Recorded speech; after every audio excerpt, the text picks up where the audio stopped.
Hello, good evening, everybody. Welcome.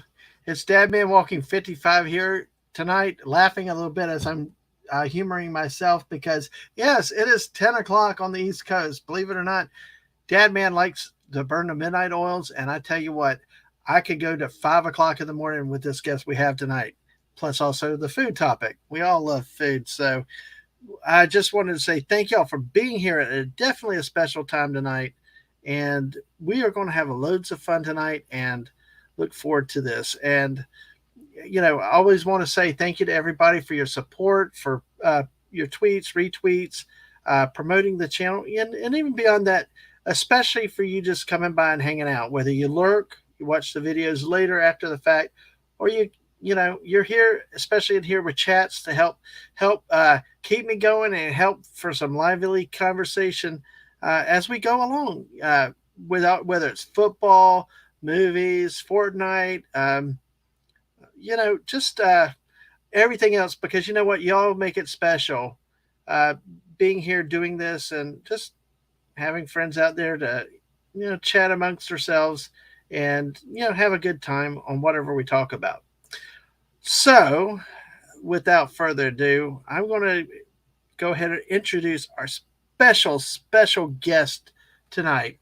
Somebody that I have always loved to talk food with, have derailed people's chats over food. If you know Dad Man make an appearance, Stunning and Brave is out there. He knows we talk birthday cake in his streams. If I show up, a stream derails into food or sports ball. But tonight we're going to be food. A great chance to talk with this awesome guest about food. I'll let her tell you about her background with food and all this other stuff and her passion for food. And well, I'll just shut up because I can't not give enough great glowing compliments to the special guest that we have got tonight.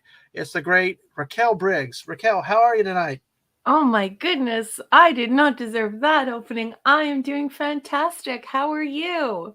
I am fine. I'm doing pretty good tonight. Really excited about this. I've been looking forward to doing this tonight. Listen, you just had me in a fit of giggles backstage because you used to be famous for derailing a stream for food. Now you're infamous for Oh, derailing a stream. infamous. Yeah, it's terrific. It's great. Oh, love So it. you had me in a fit of giggles back there because it's so true. It's so true. When you're on these streams and you start to get that little craving, or it's getting late and you want a snack, and then in comes Dad Man and the Dad Man clan, and everyone starts talking about food.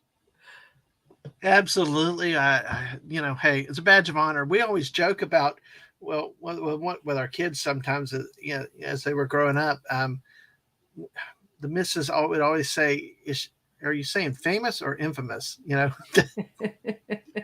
Oh, but I appreciate that. And yes, it's always a joy. It's either that or sports ball, but I think we all have a lot more fun universally with the food because nobody can say no to food No. except there's one thing I will not eat, and I don't know if I've told you yet. Eggs, Oh, really? You don't like embryos? anything eggs. It no, I mean Anything embryotic and you're just done? it's it, if I don't have to see it, if it's a component ingredient of something, I'm Yeah. fine. You Okay. know, I'm the guy that takes fried rice Yes. and will pick the egg out of it, especially when they get too big. I have parameters that sometimes it's like if it's a little too big, I'll eat the small pieces, but when it gets too big, I'll scratch it off and let the missus or the kids, somebody else eat it. So So, okay, so now you have to explain for GT yes. Well, let's say hi to the chat real quick. We'll say Yeah, hi to the yeah, chat but and then no, we'll no, yeah, before we do the chat thing, okay. you have to tell everyone why. What is Okay. it? Is it like a texture thing? Is it because it's an embryo? Like what gives you the grodies there? Well, okay. It is a texture to a degree. It is a smell to a degree. But really Oh, what started that was when my mother, hopefully she's not watching lurking out in the chat there tonight because she's are a you night gonna owl get in too. trouble? Well, people that know me know this story. So when's Dad Man not in trouble? I can get told I phrase a question and I'm told, "Hey, you really need to phrase it this way because it's coming off like you're guilt tripping people." And I'm like, "I'm Oh just gosh. asking a question," but it's. I had that happen tonight again. I was like, "What the heck?" And they were having fun with me, ribbing me about. It's just anyway. So I get in trouble all the time. I have to just embrace it and take it. But So texture okay, and actually, smell the is what smell turns you off. especially. But when I was growing up as a kid, my mother, and this is relevant to our topic about barbecues coming up, okay, would make potato salad, Right. okay, or deviled eggs, either way. But primarily it was potato salad that caused this. When she boiled the potatoes and put all that together, there was the most god awful, almost sulfuric. Maybe I'm overdwelling, but it was the memory I have from a kid. It was such a bad smell. I could not Yeah, stand it. I gotcha. I just, and it just, What kind of potatoes did she use? I have no clue. All I knew was egg was the bad guy. Well, I do like that Yeah. you know some Irish people or that you have some Irish in your background because I do Mhm. like that you're saying potatoes instead of saying potatoes. Oh gosh. Oh no. You're going to start a debate with the missus out there because we had the pecan debate here. Oh, yes. That's an Aboriginal term. Yeah. Yeah, So, so it like it predates us. And so if you look at the etymology of it, mhm. uh, it is an Aboriginal word. And Well, I always get mixed up if it's pecan or pecan that is the Aboriginal word. I don't remember to either way of that degree, but all I know is being down here is I call it pecan. Yeah, And I my wife gotcha. looks at me like, that's a bathroom and a coffee can, you know. And it's like, that's not what it was. So, because she'll say pecan. So, but Oh. yeah, but see, we all know she's a cultured one. She's much better than I am and stuff like that. Hey, listen, she has twice had to bail me out on streams because my computer locked up and did stuff. Even Yeah. the last time we did it, she got me loaded up a game, got me talking over somewhere else, all in half an hour. And you know what? We still had 10 people in the chat just making fun, having fun and You're laughs lucky you and all married that a stuff. nerd. You're Absolutely. just a lowly geek and you've married a nerd. You are so Absolutely. lucky. Hold grip Absolutely. her tight, I will. I will. but I not see. literally, or she No. might get annoyed. But grip her tight. Yeah, she'll get that. Okay, Oh okay. gosh. Now that you've explained why Okay. you think eggs are gross, Right. now let's welcome the chat. All righty. Hey, y'all get to come in after that wonderful thing. I tell you what, and she loves old movies and old shows too. You love to have hear you and her talking old stuff like that too one day. But yeah, and picking on me while I'm at it because I know she likes to do that. So, all right, here's the chat, my friends, and obviously the leadoff batter is the wonderful, beautiful, gorgeous, gracious Mrs. Dadman Walking 55. Yay. Love you, babe. Can't do this without you. And thank you for being here as always. And hell to the great JT Kirk. JT Cook! Oh, yeah. Feel free, Raquel. Any of your normal introductions, please. I'll wait for Shooter to get here. Do whatever you want to do it. And like I said, bring the band last time. It was so great the last time with you. When I was going to find something, you're like, should I play some let me find something music? And I'm like, sure you did. And I mean, damn. I wish I had your talent to just Oh, anyway. you are very kind. All right. Well, we got the great Megatron out here, stunning and brave. Hello. Megatron. Exactly. Hey, good to see you. Let's see, we're going down here. And yes, JT Kirk, we've got a food stream. Damn it, Mark. That's a good clip. Come on, that is a good clip. Yes. I love that clip. Damn it, Oh, I Mark. do.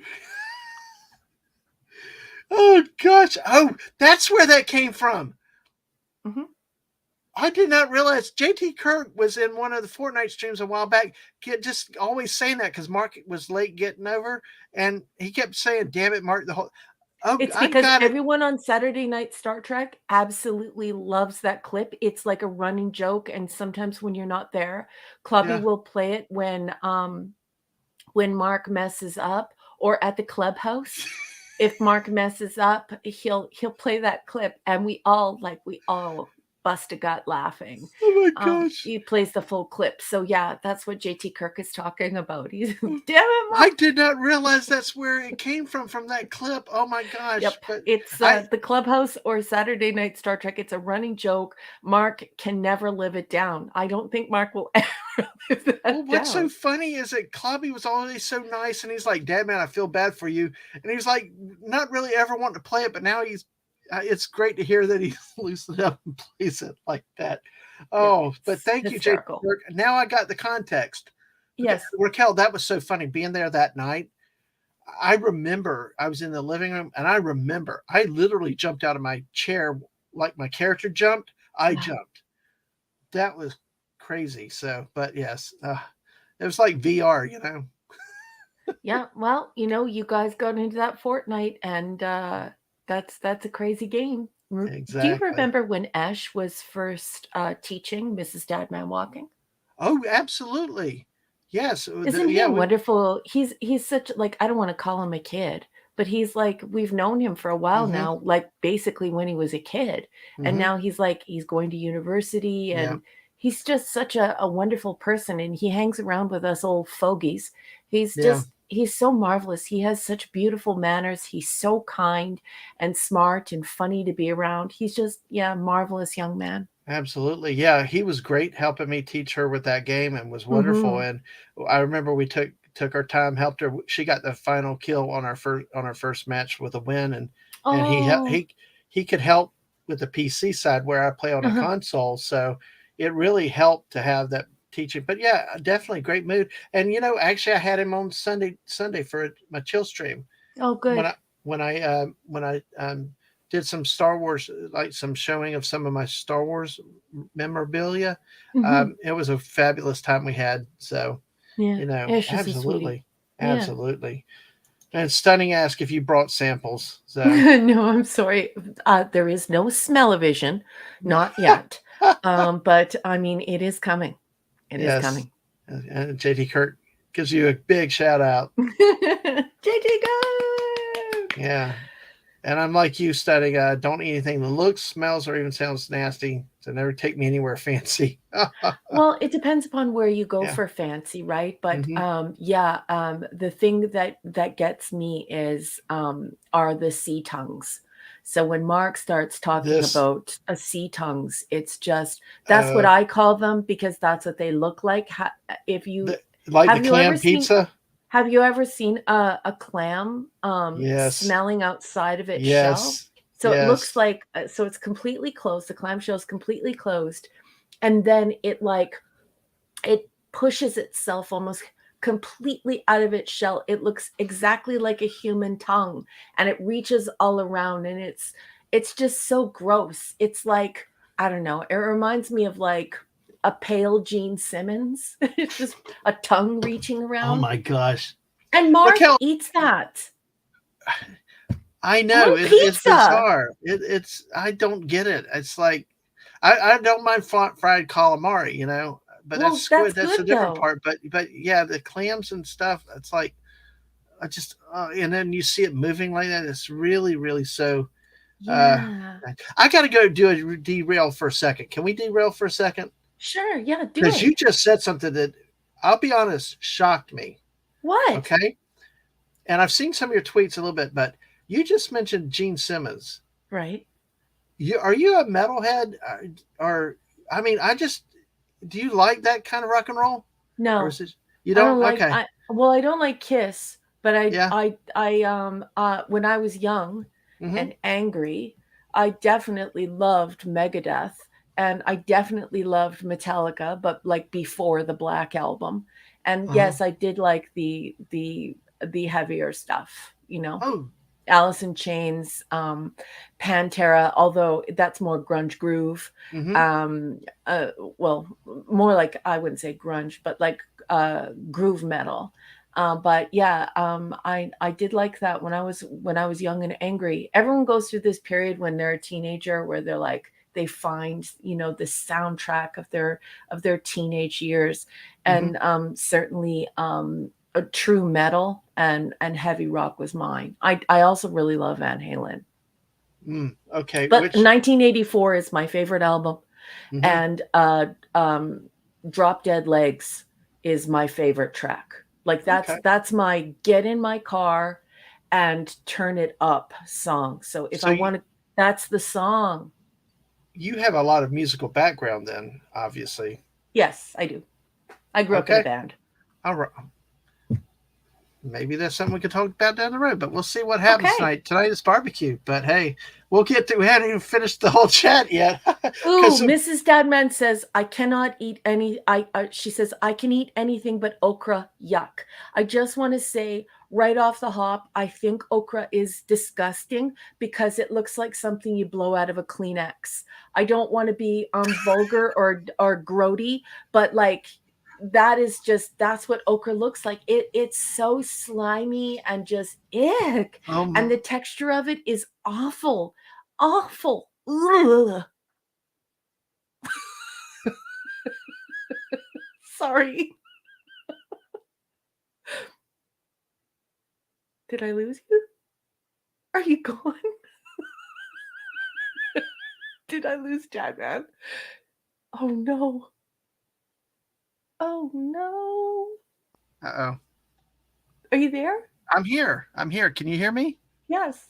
Okay, sorry. I was afraid I lost you for a second, laughing so hard. Oh. Well, uh, but our kid Aang, streams over on Twitch. Um, years ago, Aang is like Mark. Will eat anything and flaunt it in front of you. Took the boiled okra in front of Mrs. Dadman and did the stringy thing with the fork. oh, don't Yeah, do that. That'll I, ruin supper. it was crazy. It was hilarious. It was like, yeah, but it was just like one of those. Yeah, so the missus definitely feels you on that. Oh my Yeah. gosh. So let's get. I'll get. Nasty. But yes, yes, Mark and those sea tongues. Yeah, damn it, Mark. As you say, JT Kirk. Yeah. Hello to Wade Gaming. Hello. Glad to have you here. And the missus says potatoes. Yeah. So let's see. Let me see. And That's a yeah, Lord of the potato. Rings reference. That's your wife being nerdy again. No, there you. That's awesome. And yes, a shout out to the great Saturday Night Star Trek. Hey, thank Mrs., if you you. can throw that link out there for Clobby's channel for the Star Trek show, please do that for me. And of course, JT Kirk is having flashbacks about it. So uh, I can't see that on my side of StreamYard. It's just five little boxes. So what emoticons are they? they look like just pukes, little five pukes. Oh, five barfs. Oh, Yeah, yucky. bars. Yeah. Yeah, It's exactly. sick, right? GT Kirk? Just yeah. Yeah, it's like and then Mark gloats into it. That's I guess why it's so not so bad when y'all give Mark a hard time with what he does with me and stuff like that. That's awesome. Yeah, But like yeah, well, come on, like we're a gang, right? And exactly. you really have to like, I don't know. You have to joke around with your gang. Oh, absolutely. Yeah. It's all the better. Uh, uh, JT Kirk saying the army gave him plain grits, no salt, butter, sugar, milk, etc. I think I'd rather eat okra. Oh Mm. gosh, that's Okay, gotta be so bad. I've never had grits. I will describe it to you. One second. One new person here that's coming. WKEJ Gaming. Hello. Oh, I believe he's on the other side of the world from us. So welcome. Uh, Lisa! hey, Hi, there's Lisa. sweetheart. Talk about another Fortnite buddy. Hey, And Food Buddy. food buddy too. Yeah, absolutely. We Yeah, talked she about takes gardening pretty last food week. photos. Even Well, if she doesn't cook something from scratch, she mhm. puts up a very sexy photo of her food. So And so, even if you're not hungry, you're going to eat because Lisa is a good cook who yeah, also takes really good photos of her fast and food. Like when she cooks her fast food, yeah. sexy is an understatement for the food she cooks. Yeah, You know, it's yummy. Well, you you can can't. tell it's yummy. Yeah, it's like I told her before she made me hungry. It's kind of like revenge. But but hey, let's see. But that we got 12 people in the chat right now. Hello, people. Yeah. Thank you all. Make sure you. Oh, I forgot the banner. Here goes the banner. Still, there we go. Thank you all for your support on the Twitch side. Make sure you follow us if you haven't over there. We got 83. follow us over there. If you have a Twitch account, please follow us over there too. If don't just YouTube, and make sure you hit that like button on the YouTube side tonight, please, and subscribe to the channel. And we're trying to get to 250. We're at 239. We're only 11 away, and let's see what we can do for that. But you know what? Beyond all that, I always say, and I mean it, folks, the people that come in here and watch the live streams, if you lurk, love having y'all here because you know what? Y'all make my day, and it's like friends hanging out. And tonight, I'm sharing my special friend with you, Raquel, and we're going to hang out and talk even more food. We'll kind of minimize Mark's little clam pizza stuff as much as we can, or my egg flashbacks, but we're definitely going to have some fun, right, Raquel? Unless we're making fun of you and Mark. And then I'm sorry, but you and Mark are just going to have to shoulder the burden. That's okay. Listen, Raquel, What? you see, we're like half an hour in and we haven't even gotten to the barbecue, and that's awesome. I love it because I got as much time as you've got. But here's the thing: the What? other night, on one of my channel is one where I'm like, it's my channel kind of in name only Right. at times because when we start play Fortnite, everybody roasts me the whole time while we're playing. I mean, the other night the Do missus is they? like, yes, the miss is like, it's over there, damn it. It's over there, damn it. Lisa's like, it's right there. And they're all like, da da da da da. And it's like, and Megatron's like saying something. Then finally, Megatron's like, Dad, man, you got to wait for the thing to show up and then you go there. And he explains so calmly that I'm saying, okay, that's fine. So then the ladies turn on me like, okay, so he mansplained and you're okay with that. Don't listen to us, but, it's, Oh it's boy. awesome. I run You in got in circles. trouble. But it's kind of funny. We actually had another streamer that came into our chat. He was just kind of watching us. He said hi, and ended up following it. And actually, he ended up sending a couple people over way long down the road. But he watched the missus and I playing duos in Fortnite one night, and he's like, I had just gone into his chat at just after he had talked about us. He's like, he saw my name. He was like, hey, we were just talking about you. And what he was saying is, he said he was the night before just browsing around, looking through YouTube, happened upon a lovely little couple, older couple playing Fortnite and all that. And, you know, he's wanting to charge, she's wanting to sit back. She can't see him. She's like, where are you? And I'm like standing right above you. And, just all that. And he was like, they were just cute AF. And it's like, oh my gosh, it was hilarious. It was, Lisa you know, is forming a formal protest in the chat. She says this is not true. She is an absolute angel. She would never do something like that. That's just no way. She's an no, look at her halo and welcome Castle. absolutely, Castle. Welcome. Welcome. Yeah. Appreciate having you in too. I appreciate all y'all here. Yeah, and I will say Lisa was good. Lisa was an angel, but it was the mob. It was one of those mob situations. But you know what? I love it. You know what? Because like you said, you're friends. It's like your gang there, and that's the beauty of it. You have fun together, and of course, Megatron says he's the Captain America of our little squad. There you go. So I guess I'm Mrs. Iron Bagman Man then. Walking says, I have never been called cute in my entire life. It was hilarious. Absolutely, absolutely. Yeah, Lisa said, mansplaining for sure. Way to go, Mega. Yeah. And then the missus shared a story from work from years ago. So, all righty. And It's see, okay, Bianca. Lisa. I have your back, honey. I know. I saw your halo. Mm-hmm. Yeah, it's very shiny. I know. I know. Well, where she's evil is those food pictures, those food pictures. So, oh man, and that was stunning. I don't know. Well, we'll have to figure out who Hulk is and who Thor is. My guess is when Castle plays with us, Castle could be Thor. So we'll have to assign everybody Avenger roles in our groups that we play. So, oh my goodness, we're up to 13 people. Thank you for being here tonight. It's 10:30 almost on the East Coast. All right. Oh my gosh, that was a wonderful whirlwind tour of introductions and stuff. And like I said, just make sure you hit that like button and sub if you haven't.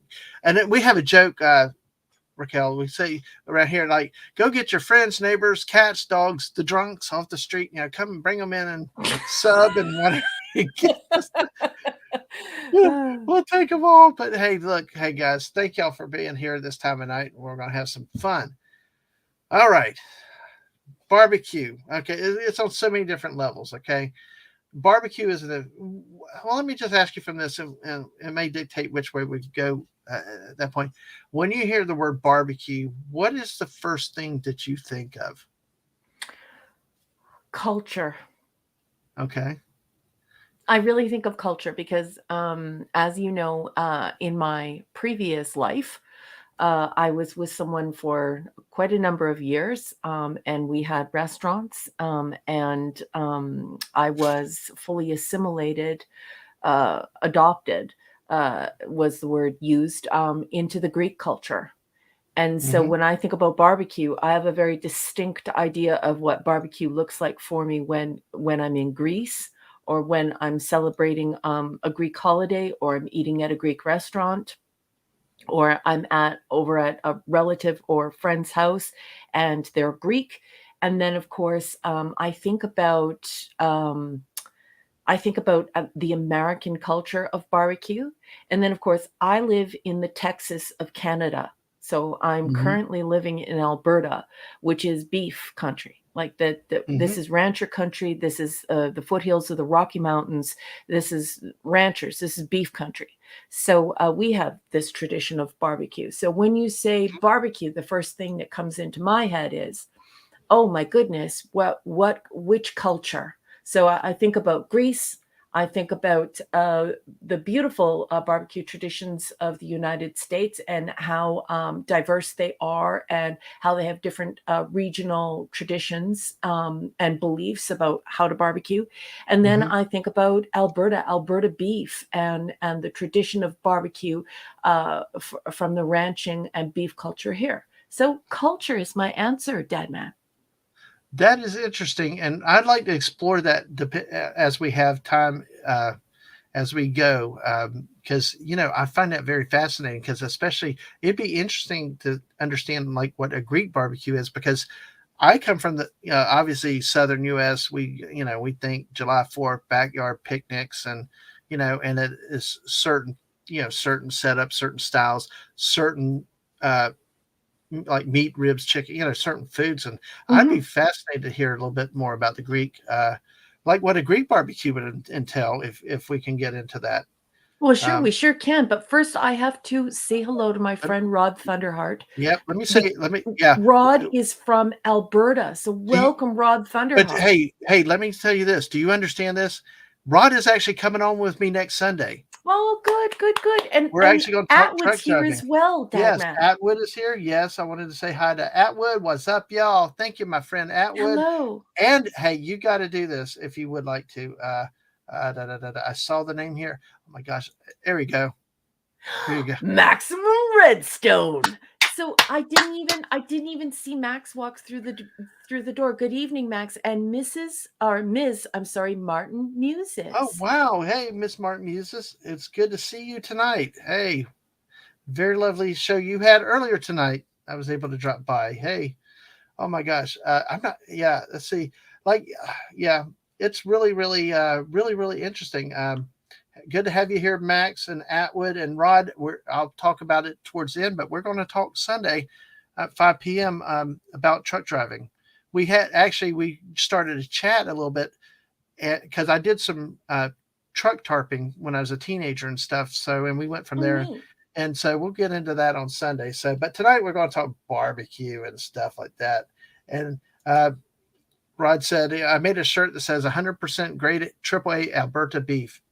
So, absolutely. Oh, then prime Alberta beef. All right. So, all righty. So would you, I guess Alberta, it's the, would you say, I guess, equate it like to Texas in terms of its, uh, like, I guess, association with the beef industry, cattle Yeah, growing? it's not just something that's informal amongst the population here. We really do have a tremendous exchange with the folks in Texas because, of course, we also share the oil patch. So not only do we share a lot of oil field workers and this resource-based economy, but it's also all about the beef and the ranching. So Texans are really comfortable in Canada.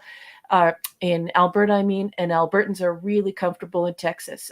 You got to have a lot of cowboys, as they say, and this is cowboy country. So yes, very. We have a lot in common with Texas. Yeah, it's just see, Florida does have its share of cattle, and used to have a lot more cattle raising. My uncle had a cattle farm. It really is an interesting industry if you get close to it. That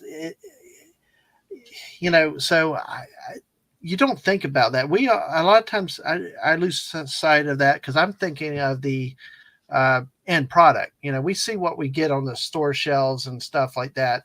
We don't understand that there's that whole industry out there, and how big it is, because it's got to come to market from somewhere. So, but yeah, it's just.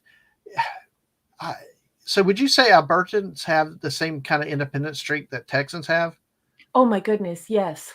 I know that Texas had to struggle for independence from Mexico, and there's a long-standing tradition of Texas independence, and obviously that is a very strong undercurrent here in Alberta as well. A lot of people definitely want to stay in Canada, and I don't like to get into politics, Right. I know. but yes, there is a massive rebellious and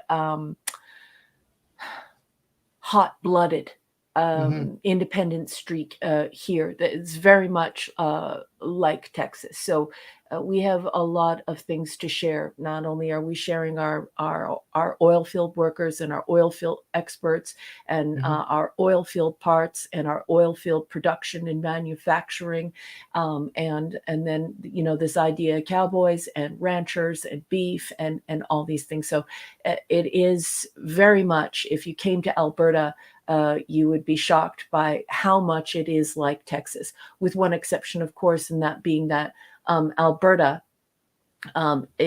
has pristine national parks, Rocky Mountains, a huge Rocky Mountain range. So Hmm. very awe-inspiring Rocky Mountain range in Banff and Jasper. That's what Alberta's all about. All righty. All righty.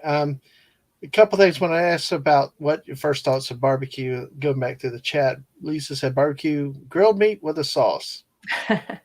Well, yeah, So, you yep. were asking about Greek barbecue, Hmm. and what Greek barbecue looks like. It looks a lot like a North American barbecue, just some slightly different meats, right? So we usually have like a roast lamb, and there's a Hmm. spit, and we're roasting lamb.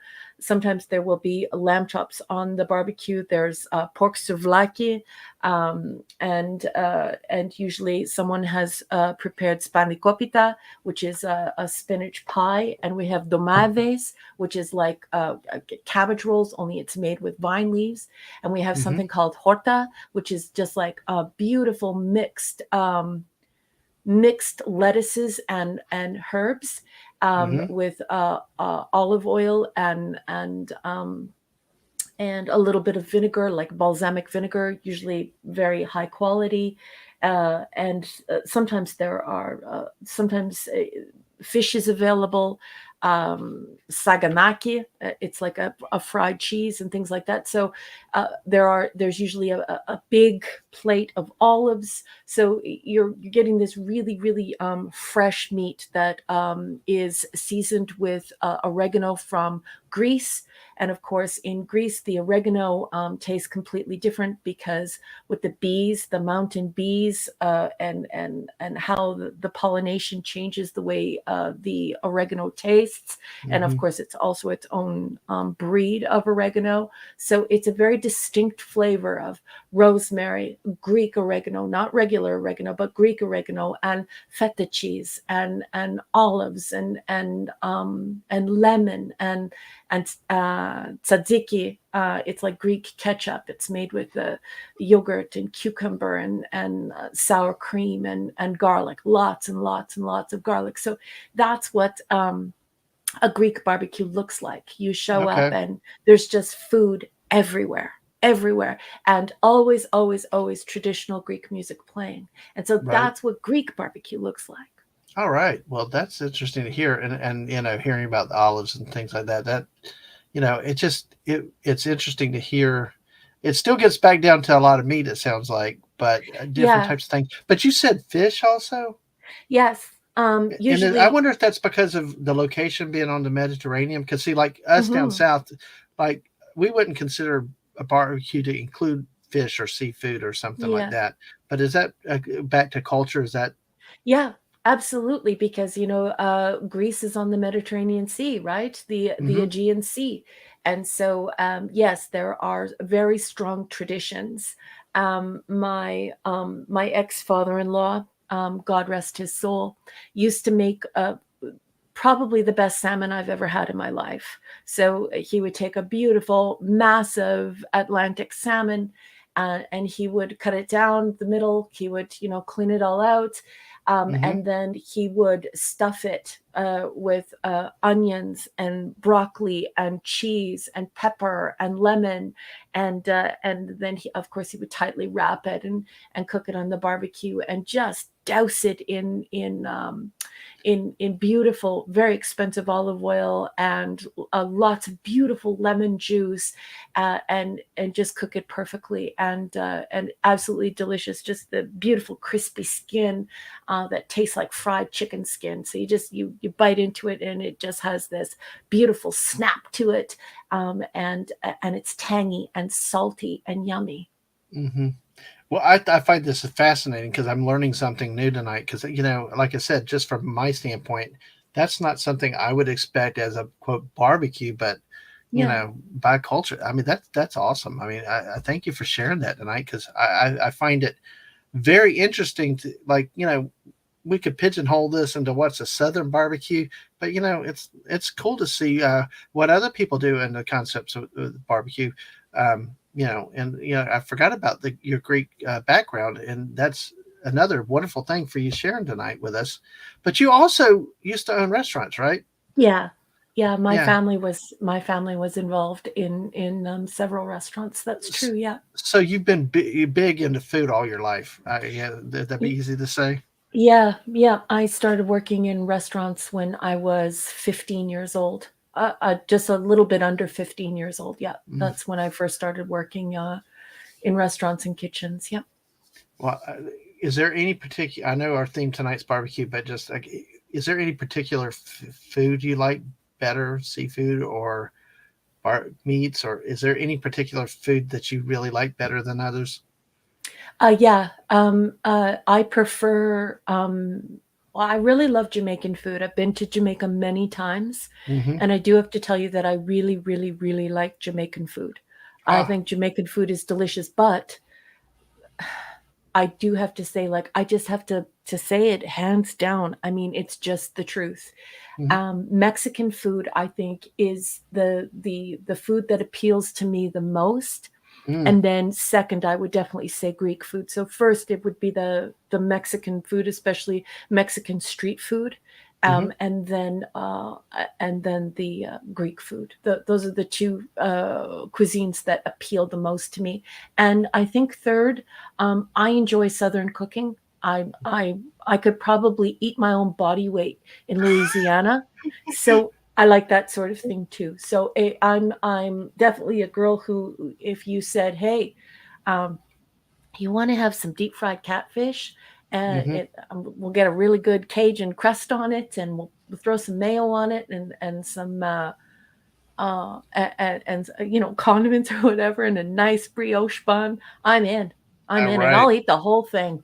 I don't blame you. Hey, in a couple weeks, we're hoping we're scheduled to meet our friend Claudia over there, and hopefully we get some of that good Louisiana cuisine. So looking Well, forward to that. Pat S said that if I came down there, that he would show me around his neck of the woods where there are lots of used bookstores.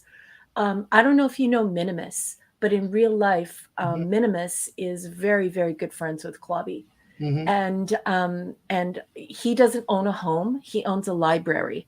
I'm Oh wow. convinced of this, and I tease him about it all the time. So definitely you have to get, if you and the missus go down there, or when you hmm do, I should say, You have to make sure that you talk to Pat S, because Pat S will take you around New Orleans, I believe, and then allow Clubby and Minimus to take you around Baton Rouge, Right. and just go and have a good time and just eat the whole time you're there.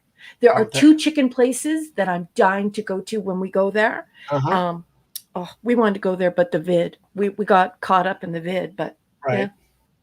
Yeah, there's one at Raising Cane's that I've heard of from yeah, somebody in Texas.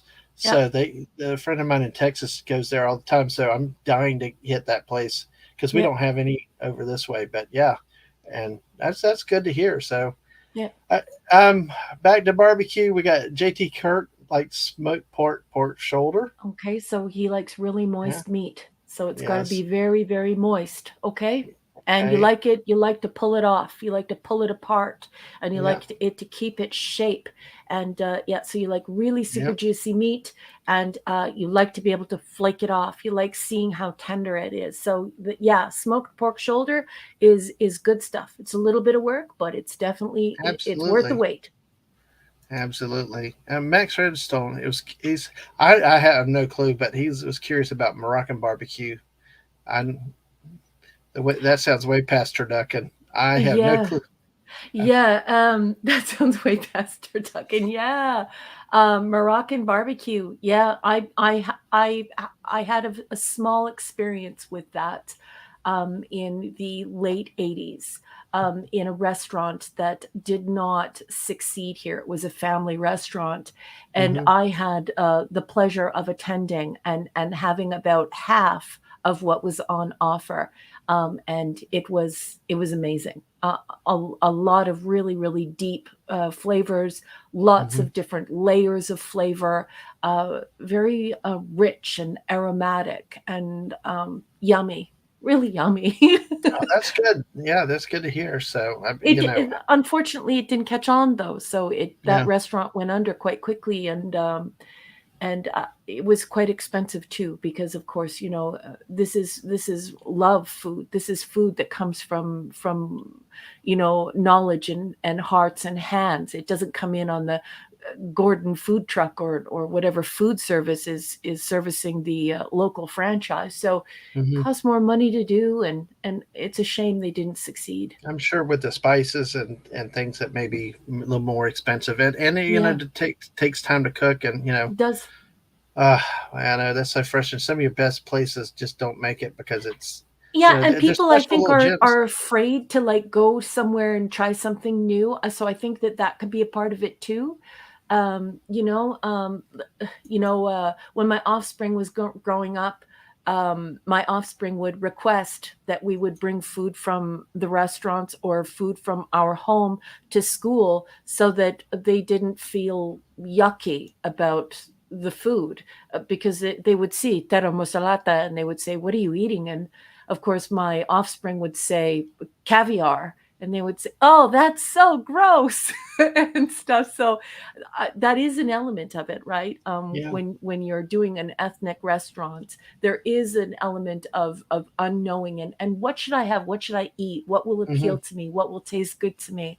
And if the public doesn't get that opportunity, unfortunately, you probably won't make it.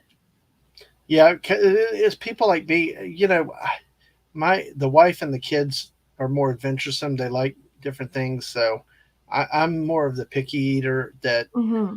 I almost have to identify it or something. But I've tried as I get older to try new things and kind of branch out a little bit, but still revert back to some of those things. But it's like you said, it's sometimes a preconceived idea.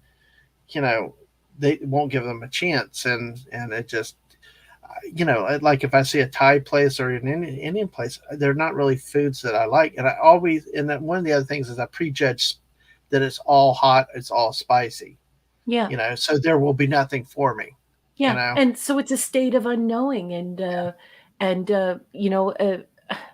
I think that's one of the great things about Greek food is hmm mezedes, the which it translates to just the little plates, and that's the wonderful thing about going to a Greek restaurant is you are free to taste everything, because you don't have a wallop of food put in front of you on a large dinner plate, and Yeah. either you like it or you lump it.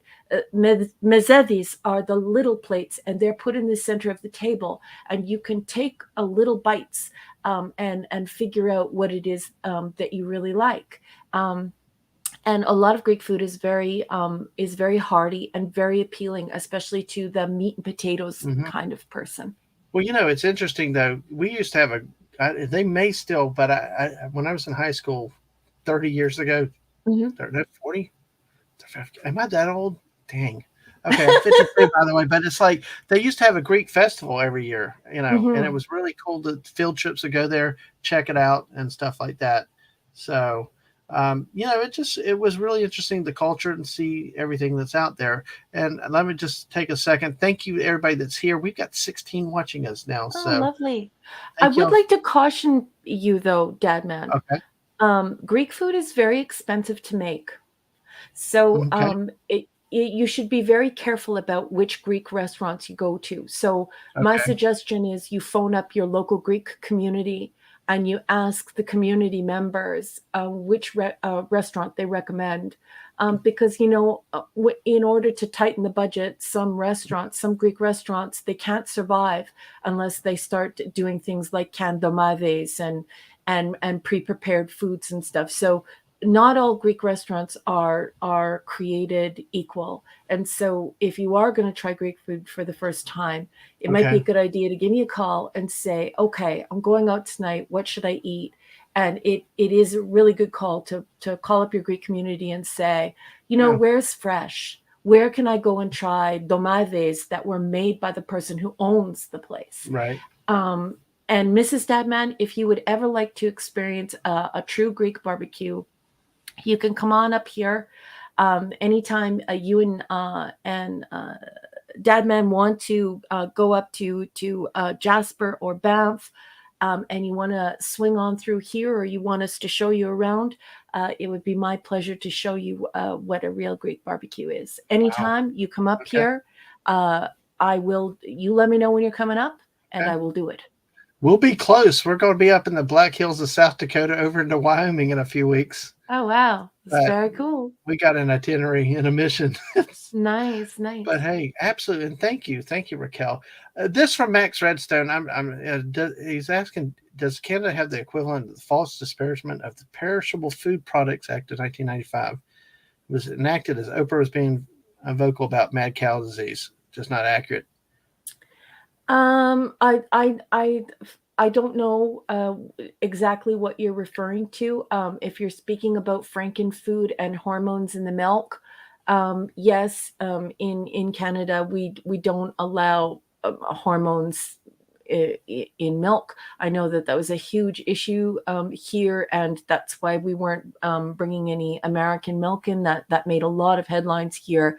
Hmm. And yeah, as far as mad cow disease goes, I believe that that was eventually in the newspapers linked to feeding cows ground up cows. So I don't think anyone does that anymore. They've gone back to just feeding cows Hmm. grass and cows are herbivores. They're not carnivores, and they're certainly not cannibals. So I think that Hmm. in trying to maximize feed and doing that's what happened there. But I'm not going to offer any opinions on Yeah. it, and I don't have any scientific data in front of me. And as you well know, as an academic, I don't like to discuss things unless I have scientific data in front Yep. of me that I can use as quote unquote in-text citation. Absolutely. So, but interesting question. So I didn't know about that. But hey, Lisa, there's dry rub barbecue, and when we'll hold off talking about this a lot. We'll wait till we see some of the pictures, which we have. Oh, Steve's But here. uh, Maddie's uh, daddy. Maddie's daddy. Hey, Hi, well, oh my Steve. gosh, I'm so far behind on the chat. Hi, Hey, sweetheart. hey, Steve, good to see you. Let me get back. Let me go back up. Whereas I got to work down really quickly. Because there's a few things JT Kirk said. Greek barbecue has a horda. I'm Yeah. intrigued. Uh, Although it so must be on the teeth. Yeah, it's a running joke in my family, obviously, because I love Star Trek, and yeah, horta is a salad. It's in reference to a style of salad. It's a peasant style salad Hmm.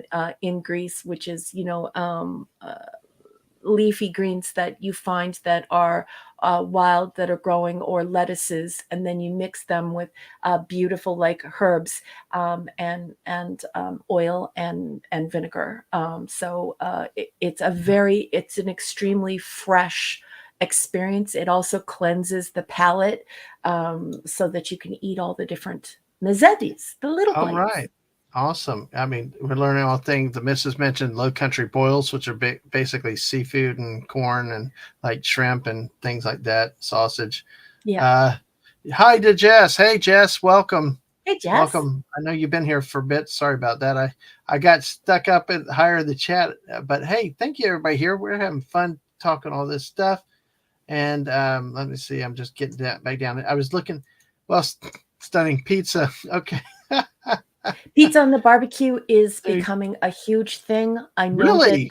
that is catching on. I know people are very excited about it, and I think that's due to a lot of the bigger name franchises starting to do the barbecue style pizzas. So you have these ultra thin crusts. A lot of people are putting in Yeah. those fire.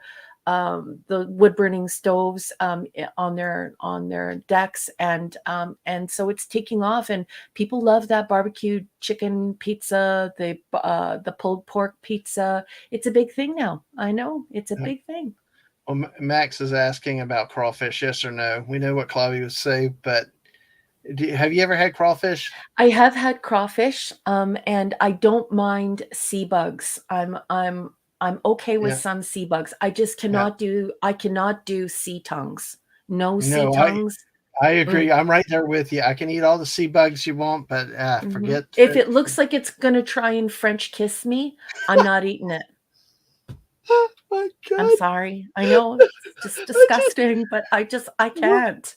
I just, Like, "Ah, la, la." What? No, no, put that back in the oh sand. god! Don't eat that. That's Oh my not for god! eating. Anyway, sorry. No, I love it. I love it. I could take this energy. Just, oh my god! The descriptions. I just. Oh, anyway. Hey guys, this is what makes Raquel Briggs so unpredictable and great, and a hell of a lot of fun and great to have around. What comes? She doesn't hold back with her opinion. And hey, I just I didn't need that visual though, Raquel. I was trying to Sorry. avoid that Look, visual. I'm an author. What can I tell you? Well, yeah, you get the point. You like in your book, yeah, the images come across. Now I got that. It's bad enough Mark in that I have picture, to but put things damn it, Mark. inside of your head. I'm Yes, sorry. I know. Oh, you're very effective. Lisa likes the crawfish. Let's see. Let's I see. like everything Cajun, Lisa. All right. I love it. Yeah. So bonchon. Let's see. Yeah. Jazz, the spices don't get along. Attempt to try any food. It looks interesting. Oh, Mhm. wait. Max, it's dinner time, making lamb chops and white bean succotash. Hmm. So, all right. All right. So, hey, good to see you. Jess loves the baklava. Baklava. Baklava. Okay. Yeah. Sorry. No, And that's okay. the missus sees another road trip in the works. No, So, seriously, like if you're thinking about that, you really need to do that. Right now, the dollar is trading at a very complimentary level for you. And so mhm. if you were to to come up here and come through you know just you have to come through Banff, Yoho National Park, Jasper. You will have such a great time. Okay. And let's see. This because this Rod addressed this question to you. I think I'm almost caught up on the chat. Then we can get into barbecue. Rod's asking if you've ever been to Cuba. He's saying that Havana's getting a reputation as the most natural pure food, and some have lost food allergies eating there. Yeah, I have been to Cuba. I absolutely love Cuba. When I was in Cuba, I stayed on a biosphere reserve right next to it. Hmm. and we had a lovely time. But there is a lot of poverty in Cuba, and so there really isn't the money or the resources to create the kind of food that the Cuban people are capable of creating. So they say the best Cuban food is found in Florida. Hmm. And it's because the Cuban people go there and they have access to all of these rich and gorgeous ingredients, and they're able to cook to their maximum capacity. So I do love Cuba very, very much, but it is a resource strapped country and economy, which is unfortunate because they're not able to do things the way they want to, by and large, and for everyone. Right. Yeah, the missus is talking about visit our internet friends road trip. Yeah, Uh, yeah, so, and it's stunning as I think, no, not a fan, yeah, we're not a fan of the squid stuff souffle, but the chat's jumping on me. I'm not used to. Y'all keep talking because I love this. It gives me a lot of practice. But yeah, stunning is up from that way in Canada too. So yeah. so if it's stopped by its neck of the woods if we're up there. JD Kirk though comes in with something about pizza. An absolutely delicious pizza is barbecue chicken pizza with Yes, pineapple. Dun yeah. dun dun. Yeah, well, pineapple being added to pizza was actually done by a Greek gentleman. He invented it, and it is quite popular here in Canada. It doesn't carry the same, shall I say, stigma as it does in the United States. It's quite common here to have, you can have pizza and you can have hot banana peppers fresh on top, or you can have fresh tomato, or yes, you can have fresh pineapple. And there are some folks that are even doing like a teriyaki chicken with a pineapple, and making it a very nice Hawaiian style, or doing a ham with a pineapple. And that was invented by a Greek man, and it's quite nice. You get the sour, you get the sweet. It all depends what you mix with it, what toppings you're using with it. But Hmm. sweet and sour is a really nice thing to have on pizza, especially if the crust is very thin. I'm not a big fan of it on the the big thick North American style crust. I'm not quite a huge fan of having pineapple on that. But if we're talking something very gourmet, sweet and sour, and you have Yeah.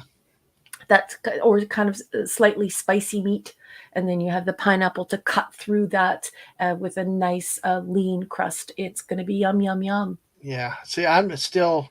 And let me say hello to Anonymous. Welcome. I'm not. I've actually I actually tried a little bit of pineapple on a pizza the other day. Yeah, Eh, it wasn't bad. They didn't put enough pineapple on it to really give it a fair shot. yeah. So, but I yeah, I also mean, think I also think that it's very important for people to recognize too that there are different ways to prepare food. And hmm. so if you came to my home, and I grilled some amazing onions, and I had some pulled chicken that I put in a beautiful homemade teriyaki sauce, and then I took a pineapple and I sliced the pineapple fresh, and I smothered that in some really nice light mild cheeses, and I baked that until it bubbled. I think you would really Oh enjoy it. man, it The sounds most good. important thing to remember is that when you're having pineapple pizza in a regular pizza joint, and I did own a pizza joint. A Yeah. lot of people unfortunately go and they buy a can of pineapple, and they don't even drain it, and they stick it inside of a container, and that goes in the walk-in cooler, and it's sitting in its own water or its own juice, and it becomes a soggy, slopping, grody mess. And so, if you're going to experience this sweet and sour, it can't be from your local franchise that is just going to open up a can of pineapple, shove it in a container, and stick it in the fridge where it's soaking in water or juice. That's not Hmm. the way you do it. You really have to go and grab yourself some incredible Korean barbecue meat and grab a fresh Yeah. pineapple, get rid of that core, get rid of the husk, and get to that beautiful pineapple. Perhaps even add it afterwards and give it a beautiful drizzle of extra teriyaki or a sweet Korean barbecue sauce on top, and it will be glorious. But you really can't judge something based on the habits of your local pizza parlor, because it's Yeah. very likely that your local pizza parlor opened a can of Dole pineapples That's what I and would do. put it in a container and then put it in the walk-in cooler. So you're not actually having the experience. What you are is No, you're having something that would be gross regardless of what it is. So I hope you understand that. it makes a difference. I think ingredients go a long way to making its experience better, and that's interesting to hear about that because I would be like that, just taking the dough and shove it in. You don't Uh, want to do but hey, if we ended up visiting, we'd be building Legos for days with Megatron. So that. that's awesome. Um, and the Mrs. Let's see, the toppings are included pineapple deal breaker for some. Yeah, yeah. Ham and pineapple go to good together. Things like They that. do. And let me say hello to Jeremy. 5 Russia approved. Welcome, Hello. my friend. Good to see you tonight. Glad you're here with us. And yeah, yeah. And JT Kirk saying pineapple that's actually fresh is actually pale white, not yellow. So I don't mind the yellow stuff, but I don't like the canned stuff, and I don't yeah. think that the canned stuff should ever be put on pizza. Is So it because I don't mind if it's ripe, but I don't want it soaking in any type of juice for an mm-hmm, extended period of time and then put on top of pizza. right? That Because doesn't it's work. soaking up all that extra sugar. It's not necessarily its own juice. It's yeah, a fruit Yeah, juice and or it something goes else that's added. mealy. It Hmm. goes mealy, right? So you can get pineapple that's packed in water, or you can get pineapple that's packed in juice. But it's important to remember that pineapple is used to break meat down. So there are some incredible marinades out there that use pineapple juice and pineapple to break down meat, to tenderize it. So Mm, what are you doing putting that in a can and then slapping it inside of a plastic container that's going to go into your cold table or your walk-in cooler, and then putting it on pizza, because it's breaking down until it's a mealy, sloppy, wet mess. right. It's like eating snow. That's not enjoyable, and it does not belong on pizza. But not because it's pineapple, but because of the nature of the way that it was prepared and stored. Absolutely. Absolutely. Wow. That is wow. We've had a fascinating time after just an hour, and we barely scratched the surface about barbecue. But hey, I appreciate the context. You also mentioned Korean barbecue is another whole avenue of Culture. it. Yeah, Yeah. You culture. see why it's I think barbecue is driven by culture. You think of, Brazilian barbecue Mm-hmm. and the giant barbecue pits in Brazil, and you think about Mexican barbecue, and you think about Korean barbecue and Greek barbecue and American barbecue and Canadian barbecue. Every country has its own traditions. In the United States alone, there are like at least that come to mind, at least five distinct barbecue traditions in your country alone. So barbecue is very interesting. Yes, exactly. And so I'm going to get on some pictures of some real barbecue, and we can talk about real barbecue in a little bit. But I remember this: the missus canned a mock pineapple that used cube zucchini and pineapple juice. Of course, we had a ton of extra zucchini. No kidding about the extra zucchini. I mean, it's a shame we had so much went to waste. But yeah, it was kind of neat to see that. There was also I had tried something recently that was pineapple in water. I mean, Yeah. trying to get out of the sugar free, it did taste different. It was more of an didn't have that overly sweet, sickening, taste that like Hmm. your canned pineapple will do. Hmm. So, and anonymous to say, I never want to marinate meat in pineapple juice too long that the enzyme will destroy the meat fibers. Yeah, and I love that Anonymous is saying this. Hello, Anonymous, by the way. Yeah, that's the. I think that these are the food connections people need to make, and they need to realize the chemical reactions and the flavor profiles that they're mixing and what's actually happening. So Hmm. pineapple is worth trying on pizza, and it is a glorious experience, but it cannot be experienced when the pineapple is canned. It's No. just it's nasty, nasty. It's not good. Yes. All right. Wow. Uh, this is why I love having you on. We go into so many different areas, and I learn a lot from being around you and having these conversations with you and with other people that with these just chilling type episodes. And I have been just introduced to a whole lot of stuff I never knew that was out there tonight. So, and I thank you and Wow. appreciate that. Oh, and can I also say too, when we're talking about barbecue, when we're talking about pineapple, Hmm. really taking some pineapple and some cinnamon, and getting rid of that core, the nasty core. Just get rid of it. Take it right out. Get rid of it, and put a beautiful barbecue rub through it, and put it on the spit and rotate it on the spit, and just get it really, really nice and brown and smoky. Uh, it is a very, very enjoyable experience. And if you were to take that and pop that on a dessert pizza, it would just be marvelous. So if you had something like cherries and pineapple, and you grilled it and you Right. put it on a pizza with so Because it would be puts delicious. they put that on some shish kebabs, right? Yeah, yeah, Okay, cool. I know I've seen that absolutely. before. Yeah, Okay. yeah. All right. Well, hey, exactly. The missus is saying that grilled pineapple is delicious. So, Hmm. It is. So pineapple needs to be given another chance. It's just unfortunate that the entire idea of it is based on this unfortunate circumstance of these pizzerias not wanting to waste product, not having real cooks or real chefs working for them, usually young kids, and they have to have that prepared food. So they're using canned pineapple, yep. and that is no way to judge a pineapple. Pineapple definitely belongs in barbecue, and it definitely belongs on pizza. It is such a useful ingredient, as I said earlier, for tenderizing meat, for leaching salt out of salted pork and things like that, for grilled while you're eating incredibly rich meat, to cut through the richness of the meat so you don't get a bellyache from it or the meat sweats. And it makes a marvelous Uh, dessert. Just grilled on its own.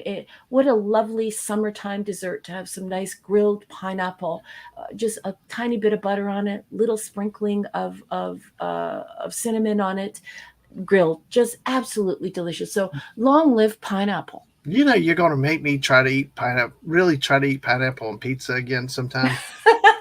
That's so funny. Well, please have it the way I'm saying. Okay. So I'll go try to ahead do and make a pizza where it has a very thin crust. Please make sure that you pick a very soft, mild white cheese, perhaps a mild cheddar or something. that. Hmm. Slap some really sexy pulled, a barbecue chicken or barbecue turkey, and get it out there liberally on the pizza. Get that pizza baked, and then take it out and put that pineapple on it. Pop it back in and put it on broil just to get that pineapple just with a beautiful little crust on it. And I'm sure you'll enjoy it.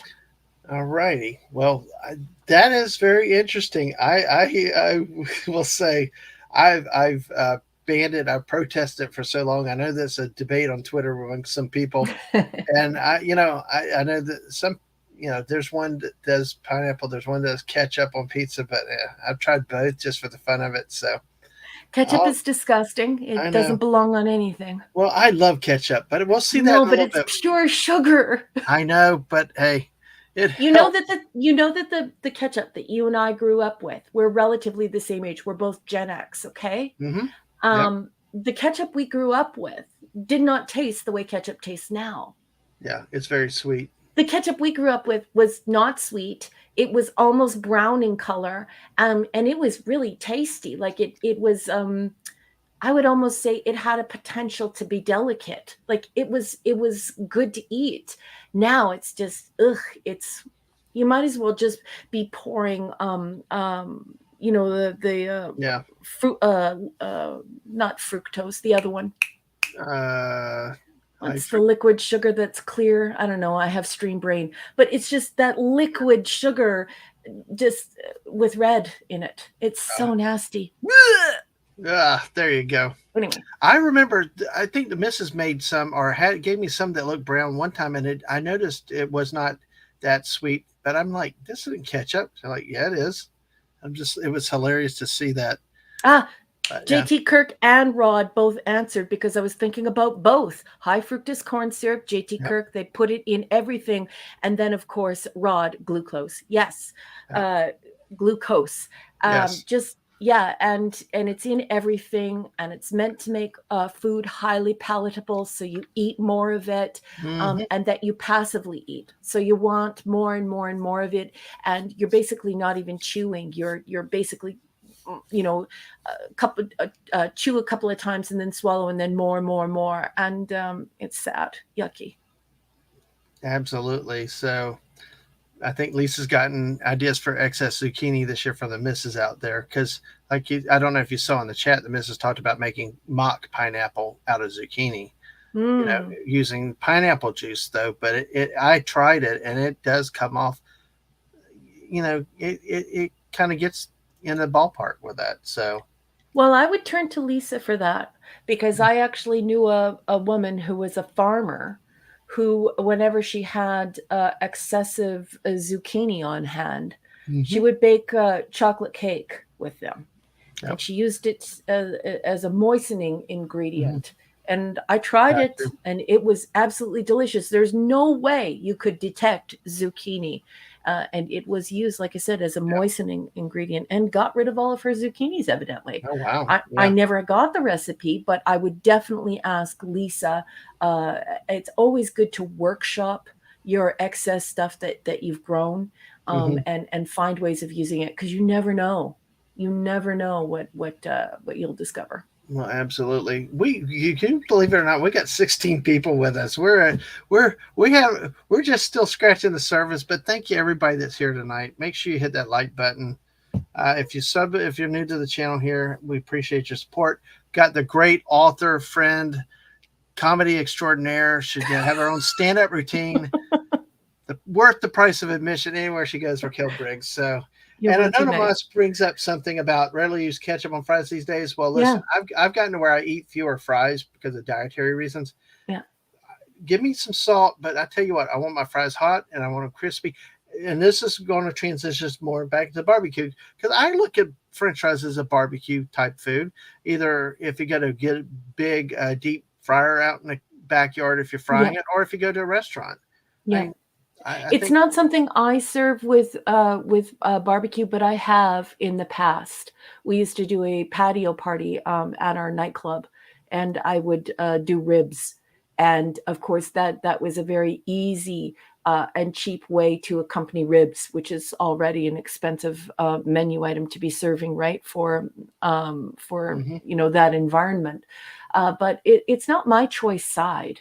It's not my choice side. I'd uh, like to actually put to the chat, what is your choice side? Like when you're thinking about a decadent gourmet barbecue where you're getting everything you want, well, everything your greedy little heart desires. Are you thinking yeah. fries? I'm not. I'm thinking Well, lots of things, but not fries. what about this? We could create a poll. You want to create a poll? Let's do it. All right, dad man multitasking right now. So, all right, hey, I'll bomb the stream. We'll all do it together. So, hey, but it's my fault. Okay, so what is your favorite side for Well, barbecue? I actually have quite a few. Okay, okay, with barbecue. Okay, let me do this. What is your favorite side with barbecue? Is that good enough? Okay, Yeah, yeah, yeah. we'll talk fries. Okay, what? Okay, what is one that you would like to put on the poll?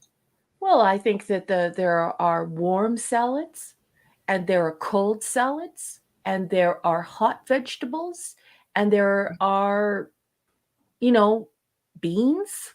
I Okay. mean, mac and cheese. I mean, there Okay. are lots of sexy, velvety things. Okay. It really depends upon what kind of meat you're talking here. That's when Right. I start engaging in my sides because remember, Mhm. I'm always thinking about flavor profiles. I'm thinking about chemistry. I'm thinking about how things are going to go together. So Mhm. if I'm doing a pulled pork Okay. sandwich, I'm going to do different sides than if I'm doing like let's say cherry smoked ribs Mhm. or or if I'm doing like beer can chicken or something like that. So or plank salmon.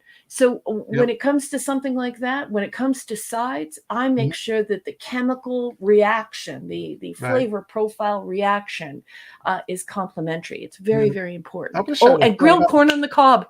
Okay. Anonymous. Grilled corn on the cob. Yes, yes, Okay. yes. How about we do this? Okay. Um, here's the choices. Okay. See if you agree with it. Um, let's see. Fried. Okay. Fries, salads, hot or cold, mac and cheese, and corn on the cob, grilled or fried. Ooh. Would that work? That I only can get four choices. I think that everyone will be happy with that. Okay, well, let's go. I'm asking the community. I wish I'd thought about that earlier, but hey, go ahead. Tell us about your personally. If you had, well, I think you answered it. It depends on the meat that you have with it. Is what Yeah. your favorite side, Yeah, comes down to. I But you, do. I am concerned about flavor profile and I am concerned about whether or not folks will be eager to have every bite. mhm, Because yeah, if a meal is just rich, rich, rich, or fat, mhm, fat, fat, it's not good. You have to have some sweet. You have to have some acid. You have to be able to find a good complement to that meat to keep mhm. things fresh and lively and enjoyable meal. Yeah. See, I usually do fries, Hmm. except because I'm going to show you a place that we go to that's not even in our own town, but I consider it my favorite barbecue place still. Um, it's like 2 hours away. That's how far I go for good barbecue. Um, basically, I like it when I don't get fries as a side. Like one place I go to, the fries are not a good option. They're not a good cut of the potato. They're not crinkles, things like that. Hmm. I like crinkle fries. I like them when they're hot, when they're potatoey, not Well, just I know why greasy. you like crinkle fries because you like ketchup, and crinkle fries were designed like Italian pasta. They're designed to hold toppings. So you Oh like crinkle fries because you like no, ketchup and but you like toppings. what's odd though, Raquel, if I get a good hot crinkle fry, as long Yeah. as I got salt on it, I don't need a lot of ketchup.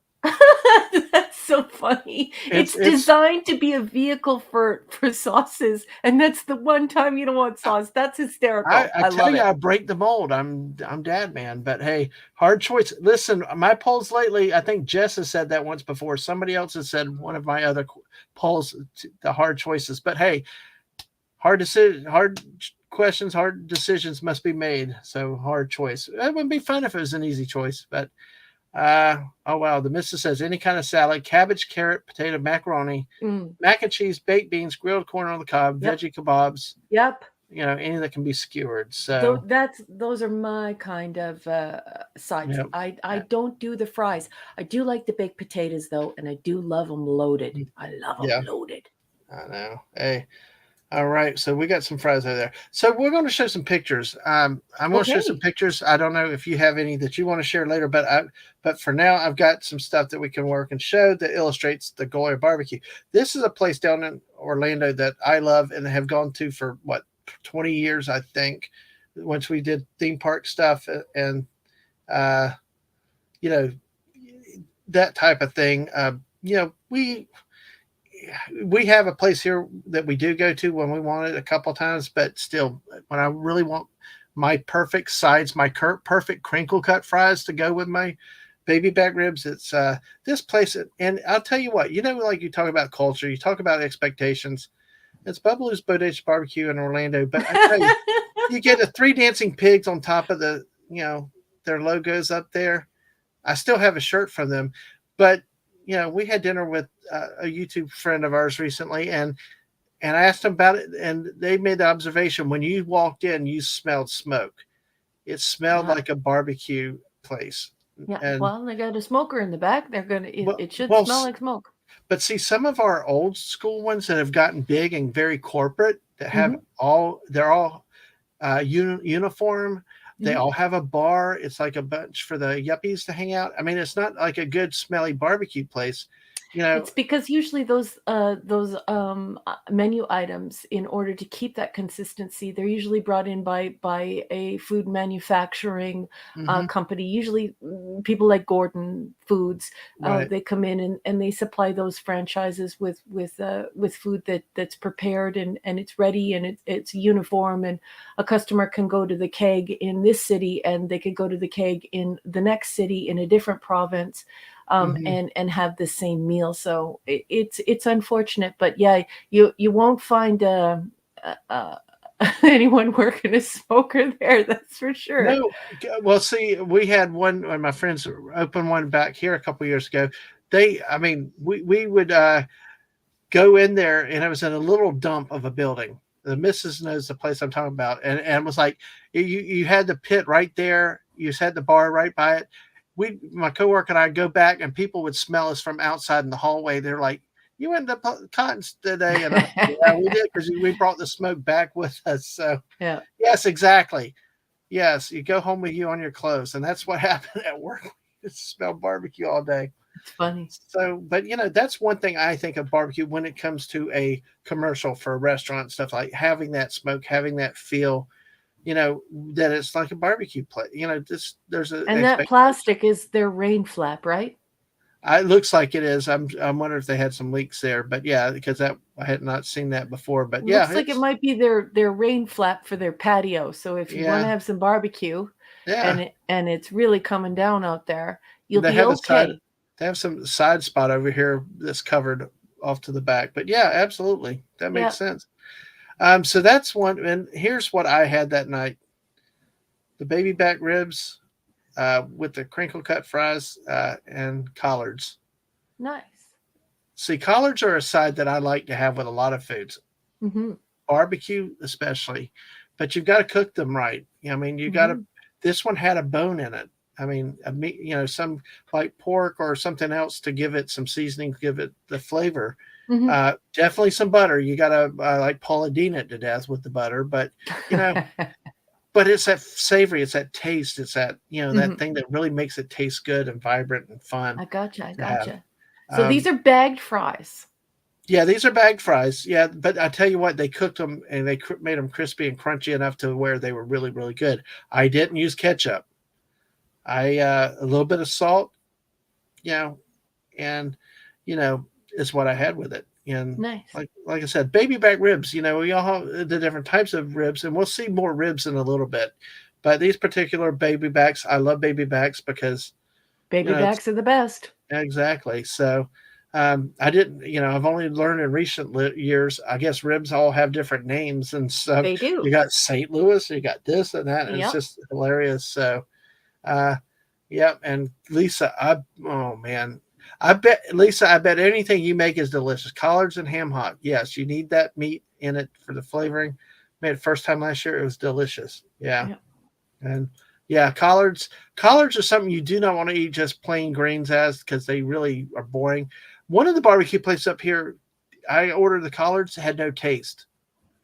And Mm. it didn't use enough seasoning, enough butter. It was just so collards. You really got to. I think you really have to doctor them up a little bit to make them good. Mhm. Um, but do you have much in the way of collard greens up there where y'all are? That is not a traditional barbecue, fare up here. No, it is not. Not for Alberta, no. It must be because collards are a southern thing, and They really are, they really are. They're a Southern tradition. hmm so and then JT Kirk singing the Baby Back Ribs Okay, song. well, like, about 10 minutes ago, I was gonna start singing that. So, JT Kirk, get out of my head. This is when you know you hang out with people like a lot, where they're like Yeah, you're actually they are actually your friend because you're hanging yeah. out with them like 8, 10 hours a week. This is hysterical, but yeah, get out of my head, JT Get Kirk. out of the head. And Anonymous like is getting older, prefers salty potatoes, including chips and stuff. And Mhm. hell to Brian Hepburn, welcome. usually make brisket and tri-tip with baked beans or chili and cornbread. Tri-tip. What is? Mhm. I've never heard. What is tri-tip? It's just a cut, Hmm. and a lot of people really like some of the fattier cuts because like they enjoy that. Hmm. But I'm not. I gotta say, I'm not a huge fan of it. Um, yeah, you know, That's yeah. yeah. Anyways, Yeah, it's whatever you like, but that's awesome. That's so, good to like, you hear. know where the cows it's actually not the tip though, right? Because like, you know where the cow's leg just starts to Hmm. come around? Right. So, you have a cow's foot, right? The Okay. back foot. So Okay. the foot, not the hand. Oh yes. So when you're coming up the back of the leg, okay? Hmm. Right, when you pass the leg and you go forward a little bit, that's where the tri-tip comes from. Okay. Well, I am not familiar, and Brian says it's at the bottom sirloin. So okay. All right. Well, I'm not. I've learned something new tonight. That's why I love these chilling with you guys and stuff. My special guests. I learned stuff from my guests, from you guys in the chat. JT Kirk's laughing at you Yeah. because he's like, yeah, he knows that. So, and Okay, so hello to Angry Canadian. hello, Uh, angry Canadian. So if we're talking about right after the cow's head, above you have chuck, and then underneath you have brisket, and then underneath that you have shank. Then you move over a little bit, and then you have ribs, and then you have plate. And then you move over a little bit, and you have short loin, and you have flank. Then you move over a little bit, and you have sirloin, tenderloin, top mhm. sirloin, bottom sirloin, and then you move over a little bit, and then you have that round that has no marbling whatsoever. You stew the crap out of that all the time, the round, and then Mhm. underneath that's the shank. So that's how I've you seen break that. down the beef. I've seen that diagram before. It's really kind of interesting because, like, one of our chain restaurants started serving a flank, like a flank steak, and I was Hmm. like, I was trying to figure out where the heck is that? I've never heard of that before, but it was actually pretty good. It was not a tough piece of meat. It was really, really a good thing. A really good cut of meat. So, Yeah. my gosh, That's right above their belly. So like yeah. that's right. Yeah. Happy cows have tasty tri-tip. And Angry Canadian, good to see you. I know you said earlier you shouldn't be here. You missed this food. Oh. Uh, absolutely. Well, I agree. But we learned some about some Canadian, Korean, some Greek barbecue tonight. So there's the baby back ribs from this restaurant. Whoops, hello. That's a little bit early. I got out of wine. I am going to. Let me bring this. Let me see what happened right here with that. Oh, yeah, well, you know what? Hey, you know what? The heck with it. Damn the torpedoes full speed ahead. We're not going to boomer that. We're going to embrace the boomering. I wouldn't call it boomer. Yes, go buy Raquel's book, please. It is a great short Thank you. story, 10 short stories, awesome reads. Even I got messages and could get, like, she got in my head about the damn clams and the clam pizza with that analogy with the kissing and stuff.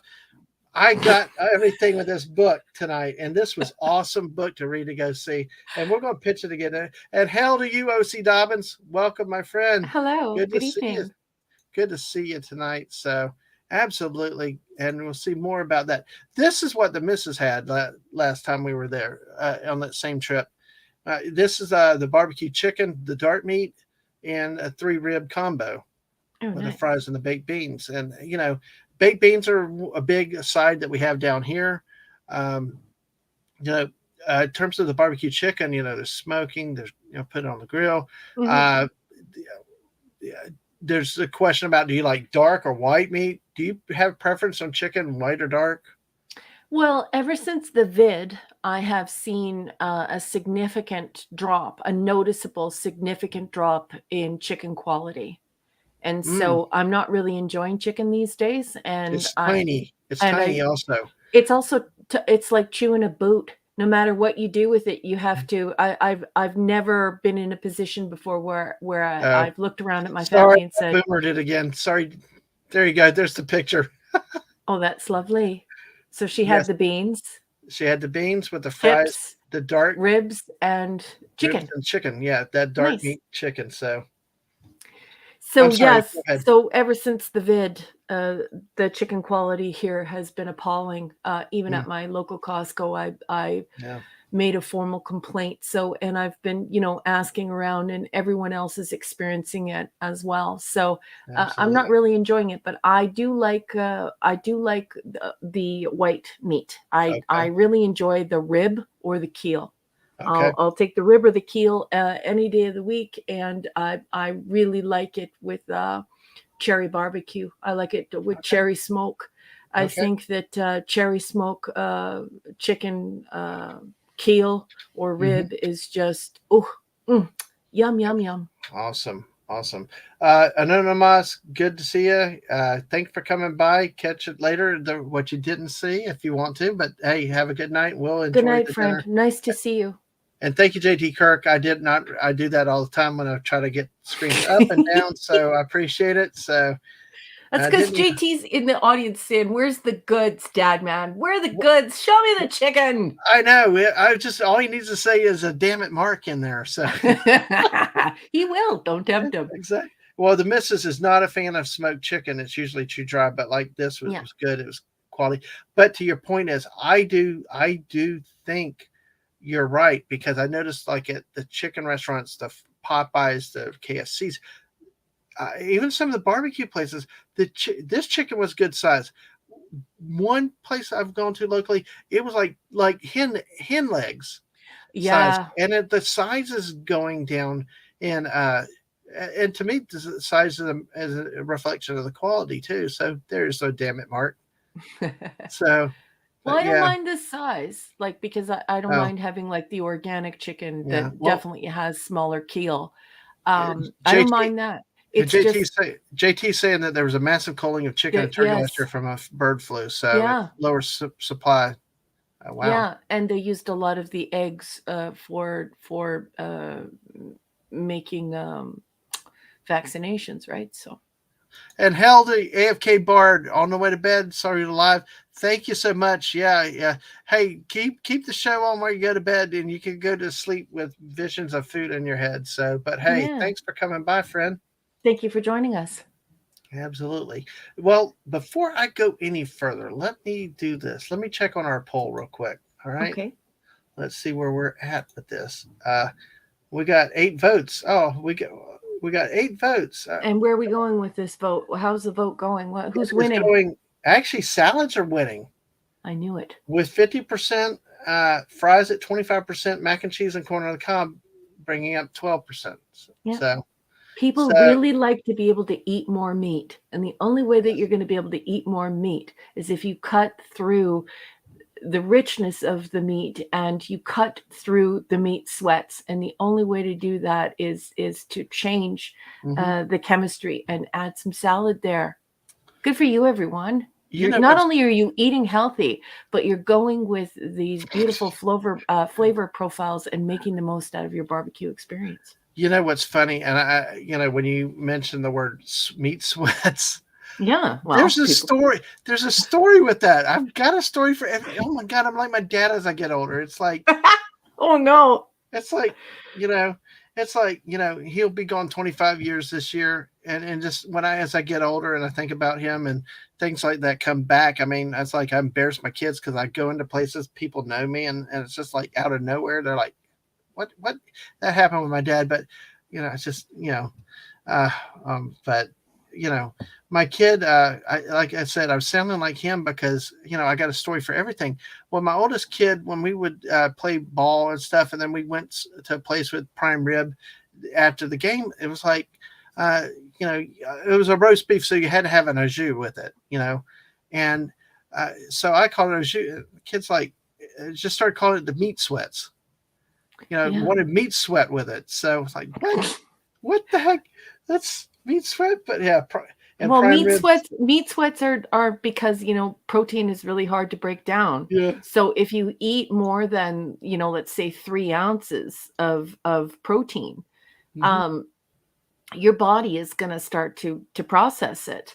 And so when you're going to these barbecues and Hmm. and you're having all these beautiful, sticky, sweet, sweet and sour sauces on this meat, and you're just going through you're going through a far more than 3 ounces. You're definitely going to get the meat sweats, Yeah, and yeah, it's you're going to have a time.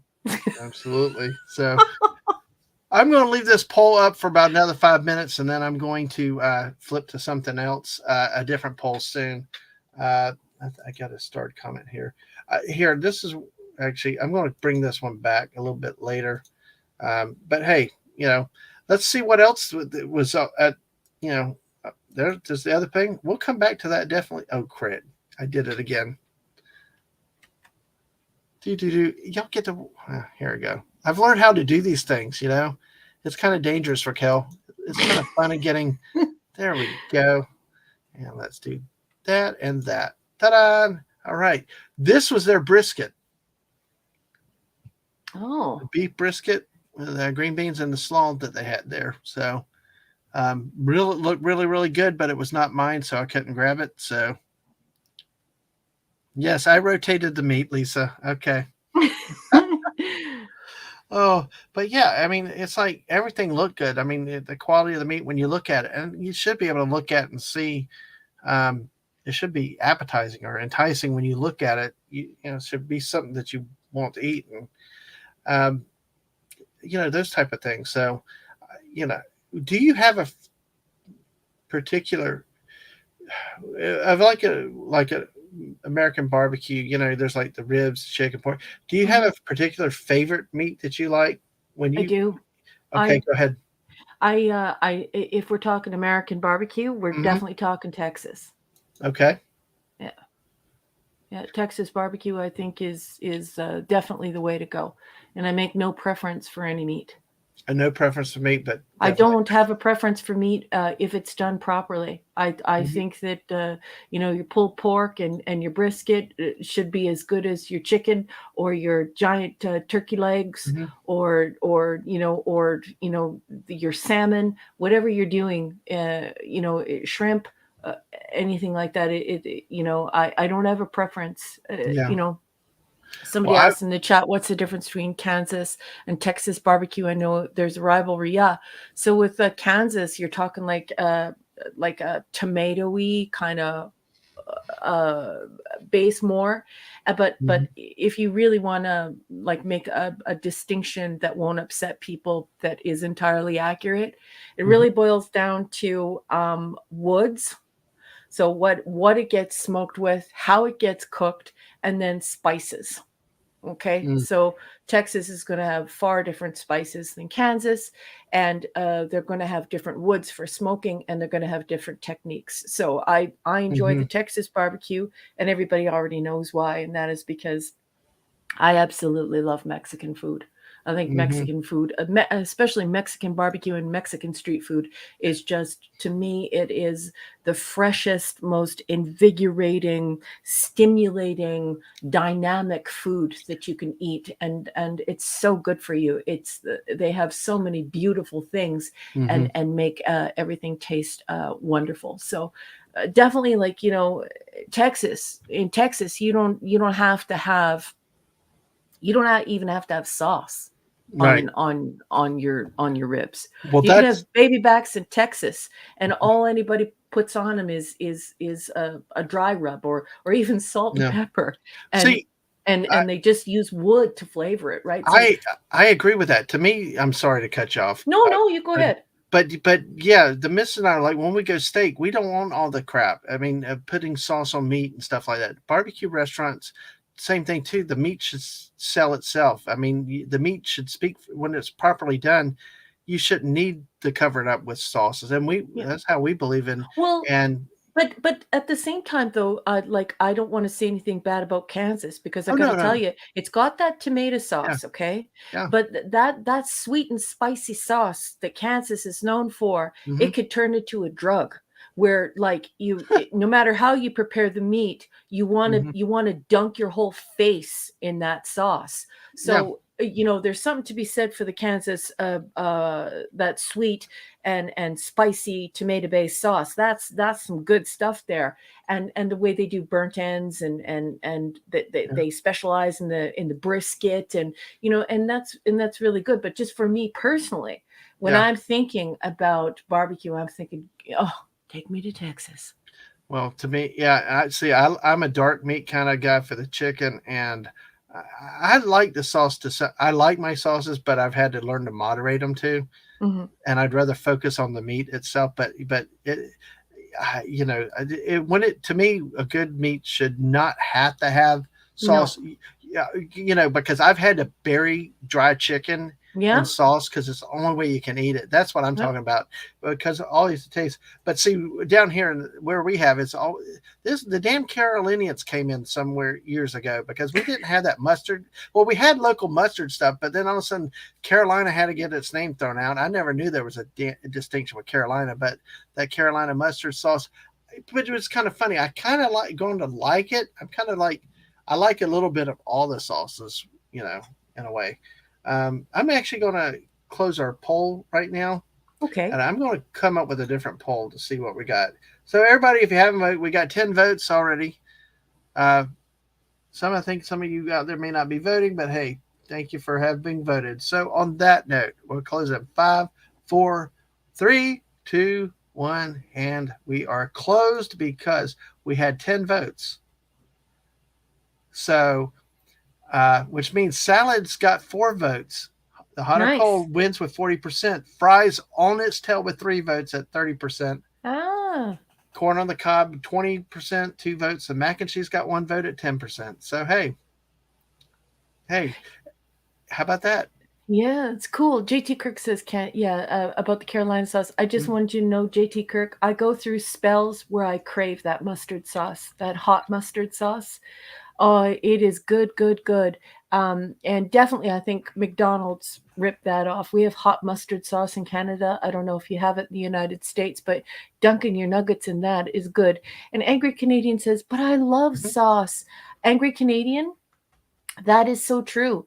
Um, uh, what Dadman is saying is absolutely true, and I totally agree with him. The meat should not need sauce, but there are some people that come to barbecue and they're coming for the cut and they're coming for the flavor. And then there are other people who come to barbecue and they're thinking about is, I can't wait to get all of those crazy sauces on that protein. And so I actually know a sauce person, and he is exactly like you. He'll sit down to this southern barbecue place that we have here, and it's actually quite a good place, and it has like the 6 major sauces from all over the United States, and he Mm-hmm. eats them all. And he has to put the sauces on everything just because he loves the all the work that went into making them. Mm-hmm. Like he likes all the different flavor notes and all the different tastes. So I feel you, I feel you, I feel you. I know where you're coming from. If you're a sauce person, take me to the sauces. I And know someone actually, just like you. I'm not going to do that this poll. If we have time, I'll do a third poll, but I'm going to do this poll. I'll keep it open a little bit longer. And basically, the poll this time is going to be what is your favorite barbecue meat? Chicken, ribs, brisket, or pork? Ah. So let's see what you thought the first one was hard. Let's take a look at this one and see. So let's see. Let's see. Thank you for covering those chats while I was doing that, setting that up. You're perfect. You're the You're very no wonder kind. Clobby loves you as the number 2 because you know how to just fill right in and keep things going. It's like when I'm trying to get a Fortnite stream going. I'm on my PS4 with the game. I'm over here at the keyboard talking while I'm trying to put chats in and tweet out. I can't talk and type, is what I say. So, but Yeah. thank you, and thank you to the 14 people that are still hanging out with us tonight. So, let's see. Brian Hepburn says, I lived in Missouri long enough to prefer the Kansas City style. Memphis style is good too. Memphis style is good. I like the fact that Memphis relies almost entirely on flavor. You're not going to have a lot of sauce there, and that is a very unique and beautiful experience. I also really love the fact that Memphis barbecue has so much garlic. I just absolutely love the garlic, and the fact that the smokiness comes from paprika, and you get the chili pepper and the cumin. It and that cumin, it sings to me, because of course that's another Mexican ingredient. So that Memphis barbecue, that Memphis style, is good too. I really like that one also, Brian Hepburn. Absolutely. So make sure y'all go back over and vote in the new poll. What's your favorite barbecue meat? And the missus, I know she likes putting all the sauce on the Texas toast and eat the meat with whatever they put on it. So yeah, exactly. And Lisa prefers a dry rub with very little sauce. So that's cool. Hey, it's not being weird. It's what you like, and that's what's good with it. So all right. Now here's a homemade barbecue. This is back a few weeks. Let's see, mm, early April. Yeah, back a while back. This my brother-in-law. There's baby back ribs there. There's a regular Nice. rack of ribs, and there's a chicken that they had there. Throw it on the grill. You know, Oh, that he looks he really good. and I can't remember what type of wood he used. There's wood to the side. Oh, it's so much fun. You just Yeah. grab a little bit of tin foil and you head up to the hardware store, and you get the smoker grade, so the food grade woods, and you can do apple. I'm a Hmm. huge fan of the cherry. I put the cherry on everything. And Yeah, Lisa I says, heard. I prefer dry rub with very little sauce. I'm weird. No, actually, you're not weird, because there are times when I'm craving barbecue where that's all I want. I Yeah. just love I love the Texas dry rubs, and I just, oh, they're so good. They're so tasty, and you're not weird at all. But I got to be in the mood for it, and that's the great thing about the United States, is like the six biggest traditions. I'd need to write them all down to remember all of them off by heart because I'm on the stream. But yeah, it's a pretty dynamic and wonderful thing, and there's so many influences from so many cultures in the different American barbecue traditions. It's a really really wonderful thing. Absolutely. And I will say this all turned out. See, I remember what my dad used. My dad used a charcoal, the old school Hmm. before you got all these grills and stuff over the Yep. years. And, just a good old charcoal with a flame in the back. And it'd take half a day to cook Yeah. things. I mean, my dad cooked for my high school graduation, invited everybody over. And I think he spent a whole after morning and all that cooking.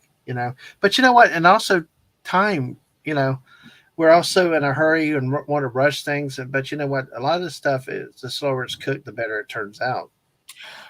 Yeah, but it's also important for folks to realize too that there are multiple methods for Hmm. making ribs, and you don't have to be like somebody with a whole bunch of experience in food like me. You can be a very inexperienced person, and you can pull off amazing ribs, and you don't have to babysit them or be frightened that you're cooking Hmm. them too fast or too slow, or that they're going to come out like a boot. You don't want to be chewing on it like it's your grandma's boot. Do grandmas still wear boots? I don't think so. That just showed how old I am. Yeah. Anyway, um, so there are other methods, right? So if you don't have time and you don't know about the techniques and you really don't know how to execute those kinds of things, there are other things that you can do to hurry it along, and also to guarantee a quality if you're entertaining folks, right? Yeah. You can go and get baby back ribs. You can even get just the plain side ribs. The first thing you want to do is you want to remove the membrane off the back. You want to remove any excess fat. Um, and you want to get it into a large frying pan with some nice hot oil and some onions, and you want to get a Yeah. nice crust on it. And then you want to make sure you get a nice crust on it. Don't make gray ribs. There's nothing No. worse than gray ribs. And then you you Is know that you possible? I've seen it. How do you There make gray ribs? there are Uh, people who even have, like, cooking shows on YouTube, and their ribs are gray, and, it's just so gross. Anyway, yeah, get well, a nice crust on it so that it's yeah. nice and brown, maybe even on the verge of black, and then you just wanna make sure that you deglaze the pan with some really, really nice, uh, whatever suits your fancy. You can use some Dr. Pepper if you want. I prefer to use beef broth. I make sure that it is beef stock that is very, very salty, and the good stuff, the powerful stuff. You don't want some weak stock, and then you can just pop it into your slow cooker, or Mhm. or you can pop it into your oven, leave it in your oven for a couple of hours, and you'll have wet ribs, and they'll be nice and moist. But it's not necessary to do it the way the pros Mhm. do it. And if you're intimidated, there are multiple methods for wet ribs. You can even just uh darken up your ribs so that there's a sexy crust on them, and then pop them into your slow cooker, and you could take a bottle of barbecue sauce, your favorite barbecue sauce. Don't add any liquid smoke or anything to it like that, and add 2 cups of strong chicken broth, vegetable broth, or beef broth to the barbecue, to the entire bottle of barbecue sauce. Pour that over the ribs in your crock pot. Add some onions, and let it sit all day while you're at work. And when you come back, Mhm. I think you'll be very pleased. But don't be intimidated. Don't be What intimidated. You don't have to know what you're doing to make ribs. Good ribs, Mhm. even side ribs, are easily achievable by everyone. Well, even like you said, there's alternate methods. I know the missus has made ribs in the oven, just straight oven ribs. I mean, Yeah, it's not like the purest barbecue, but you can season them up. You can do different things of just baking them on a sheet in the oven too. that's right. Yeah, But and like you and said, don't be afraid of it. well, and you have to, right? Like up here, it's not as though that's blasphemy, because we're in Canada, and we're actually in a place where, with a humidex it gets up to plus 42 Celsius, which is very hot in Fahrenheit, but Mm. it gets all the way down to minus 58 Celsius in the winter. So Whoa. when you want some variety in what you're eating, and you want to be able to have a barbecue, and you want to be able to eat it whenever you want, you're definitely not going to be outside in minus 58 cooking ribs. So cooking them in dry heat in the oven for Hmm. 2 or 3 hours is a really nice way to get on very low heat.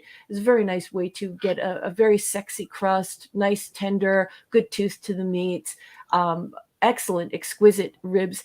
And then, of course, as I said, there's the quick and dirty method. If you have a life, you have to go to work. You don't have 2 or 3 hours to invest in ribs, to get them into the slow cooker, and they'll taste good too. Mm, absolutely. Absolutely. And I went on to the next picture. You see them a little more closer to being done.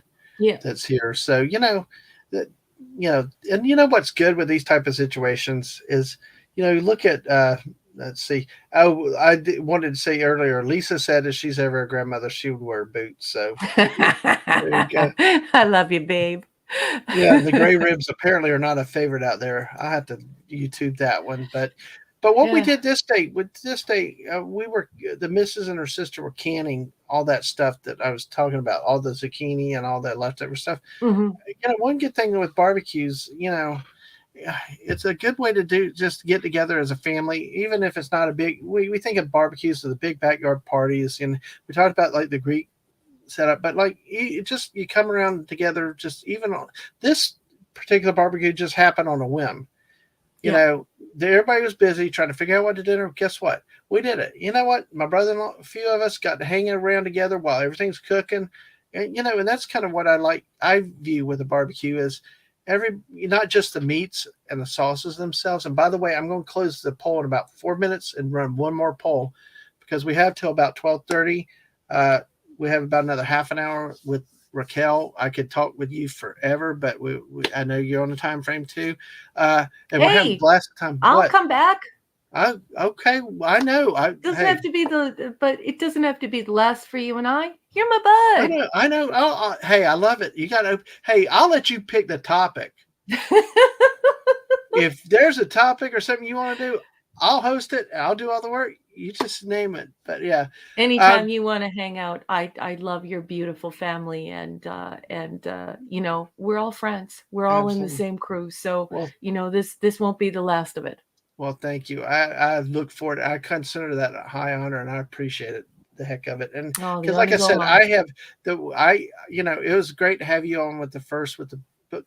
But and it was what was so wonderful with that was it was not felt like a form. It was just it was so relaxed, and we laughed and everything else, and had fun, and and had so much fun. Asked you back, and I was thrilled when you said yes for this. So we'll definitely keep doing that. And Lisa's making Fortnite jokes with little entendres. So I do a little pole dancing on the poles in Fortnite. So anyway, Lisa, you have to be careful. You have a halo to maintain. It's very there you shiny right now. Very shiny. absolutely. All righty. Until Fortnite comes out, and then Yeah, all that's bets right, are that's off. right, that's right. Lisa, that was a fun stream. I will tell you, I actually had a coworker that ended up buying your book. He said he went back and watched that. He's one of the few people I told that I do stuff because I try to watch things right now, and that's why I stay out of certain topics. But he's like, I watched it. He watched. We went 3 hours, and he said he watched it over the course of 3 days. So it's like Oh, wow. it's a perfect thing, folks. Go back and watch some of the others, and I've created playlists so you can find these special shows much easier than when they're, uh, you know, you know buried in like 200 something videos because I looked the other day. I got about 205 videos and or 200 something videos, maybe it's 210, and I have almost as many videos as subscribers. But you know what, I love you guys. Thank you for everybody that has subscribed. Keep subscribing, get your friends, hit that like button tonight, and I am going to close that poll in 2 minutes, and we're going to see where we start because Raquel, I do want your help on the last poll question. We're Okay. going to ask a question about sauces, Okay. Okay, and okay. we'll come up with four that are good alternatives here. Oh, So, oh, I have another poll though. okay, what's that? I was gonna ask, Or if you want to put it in the 2 private chat, things. No, okay, no, no, okay, okay, but maybe we can fit it all in. okay, Um, but I was gonna ask, uh huh, favorite barbecue cocktail or okay, beverage, uh huh. and a favorite barbecue dessert. I wanna know what people want to eat. Ooh, What do okay, you wanna eat? What do you wanna drink? all right. Well, you know what? Then on that note, I'm going to go ahead and close this poll because we've No, got about. No, you let's don't do want them to? all. Okay, let's do. Well, okay. Well, we got 7 votes, so I'll take a look. We got in 2 minutes. It'll be 15 minutes. So we got 7 votes right now. So if a few of y'all out there have not voted, go ahead and vote quickly before we run out of time on this poll. So favorite beverages, and we got sauces, beverages, and desserts. All right, cool. So What's a definitely Dad man, what's that yes. thing that they drink in the United States again? I forget the name of it. It's is it a Paul? It's not a Paul Mall. What's the name of it? It's when you Arnold it's Palmer Arnold Palmer. That's when you sweet mix tea and the lemonade. yeah, Yeah. crazy. First time somebody asked me if I wanted an Arnold Palmer, I said I don't drink. They're like, I don't know. I have no clue. I have no clue when it comes to drink alcohols and stuff like that. But yes, Yeah. yes. So there, and the misses with that, and yeah, that could be very possible. Ooh. So, but Sweet hey, tea and banana pudding. You're a cutie patootie. well, why do you think she married me? I'm just, Wow, that or sounds I so married her. good. It is. It is really, really, really good. Oh, look at Uh, JT Kirk. yeah. Okay, single malt scotch with an ice ball with brisket or pulled meat. Ooh, That sounds good. And what are you it's having for dessert, dessert. JT Yeah. Kirk? Are we talking like sticky toffee pudding? Are we what are we talking about here? We're just talking about some sliced Granny Smith apples with a little bit of cinnamon on them. What do you like to have for dessert? Oh, absolutely. And here's one more view of our chicken and ribs closer to being done. You're getting Just there. God, yeah, my gosh, that was a great day of eating. It just And we fed like That was a great 10, day of eating. we fed like 10 people with all this stuff Yeah, and all wow. that. So That's great. absolutely. See, here's the ribs when they were these, I believe, were the regular ribs. But yeah, well, no, there were combinations. Some were the baby backs that got cut up, but then you had the regular spare ribs here. Whenever you And say baby backs, like JT Kirk and I are going, baby yes, back there ribs. you go. There she goes. She sings tonight. Yeah, right. Peach cobbler, yes, Oh, please. Must be hot, yes, please. And French French vanilla vanilla ice ice cream, cream. yes, Yeah. please. And what a beautiful thing to go with a single malt scotch, that peach cobbler. Just, oh, Yeah. great, great choices. Let me Oh, say look hello at to Bozette. Belzette. Hey, welcome, friend. Good to see you. Good to see you. Well, help me since I don't drink. Okay, what is it about the Scotch that would make that blend well together? Just the nose of it, the way that just the way that scotch smells, and Hmm. I find that scotch burns. Like I just it's just it's hard to explain. Like I don't really like super hard alcohol, but I do recognize when bourbon is good. Hmm. I do recognize when scotch is good, and I do recognize when rye and whiskey are good. And I know that, a lot of people be like, "Oh, rye whiskey," and because the way there are different rules for all that sorts of Right. stuff. But it's really about removing all of the sweetness, cleaning your palate. It almost feels like medicinal because you have this huge rush of heat down your throat, in your nose. Your tongue sort of sings, and Hmm. every type of scotch or rye or whiskey or bourbon, it has its own unique flavor profile. So Hmm. it would depend, right? Like I really like a Canadian style beer called Coors Original. Hmm. Okay, and if I could describe to you what Coors Original tastes like, first of all, when you're nosing it, so like when you're smelling it, it smells like fresh baked bread, Mm. Okay.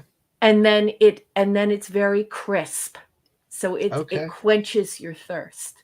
But yeah, so Yep. every type of alcohol has it, and every type of label or family or brand has its own distinct flavor profile, but they do Hmm. wonderful things. Like I said, you can feel heat when you're drinking them. You can feel like they cleanse your palate, or they make your a palate tingle, or they Hmm. make you identify different notes, different smells of spices or memories that you have, what Okay. it does to your nose, cleaning out, like it makes almost like I don't want to say menthol. What am I thinking? I wasn't prepared to answer alcohol questions. How would I describe the way that scotch smells? JT Kirk, help me. When you smell scotch, it's like you're smelling fire and ice. It's a great smell. Okay. Anyway. Well, that's interesting. Well, listen, Raquel, can you vote in the poll, or have you voted in the poll? I Oh, I, can't I because I would have to go on my computer. Hold oh, on. okay, okay, because we have a problem. Let me I go. before I close this poll Do I have down. to be the tiebreaker? Let me go. Let me go. I'm coming. Yeah, I'm coming. Wait for yes, me. Wait we for need a me. tiebreaker. We have 9 votes, and we have two at 33%. Wait up, guys. Wait Okay, up. I will look at the chat. Dessert. Who has room? If I had the dessert, strawberry pavlova and swan tort to keep it light by Lisa. And the miss, Okay, let's see, see the the. missus is saying the only What beer is I your like is favorite Guinness Stout, barbecue? either from a keg or a bottle, no cans. Oh We could boy. have an alcohol show, I guess, because I mean, I know like that, I guess bottles versus cans and stuff like that could be a big deal. Oh. JT Kirk, he was getting hungry. It's Brian all about the Hepburn, beef if it's Texas, so I'm just gonna do it. okay. Strawberry pie, Snickers pie, and strawberry shortcake are really good. So I am now going to close the vote. Oh my God.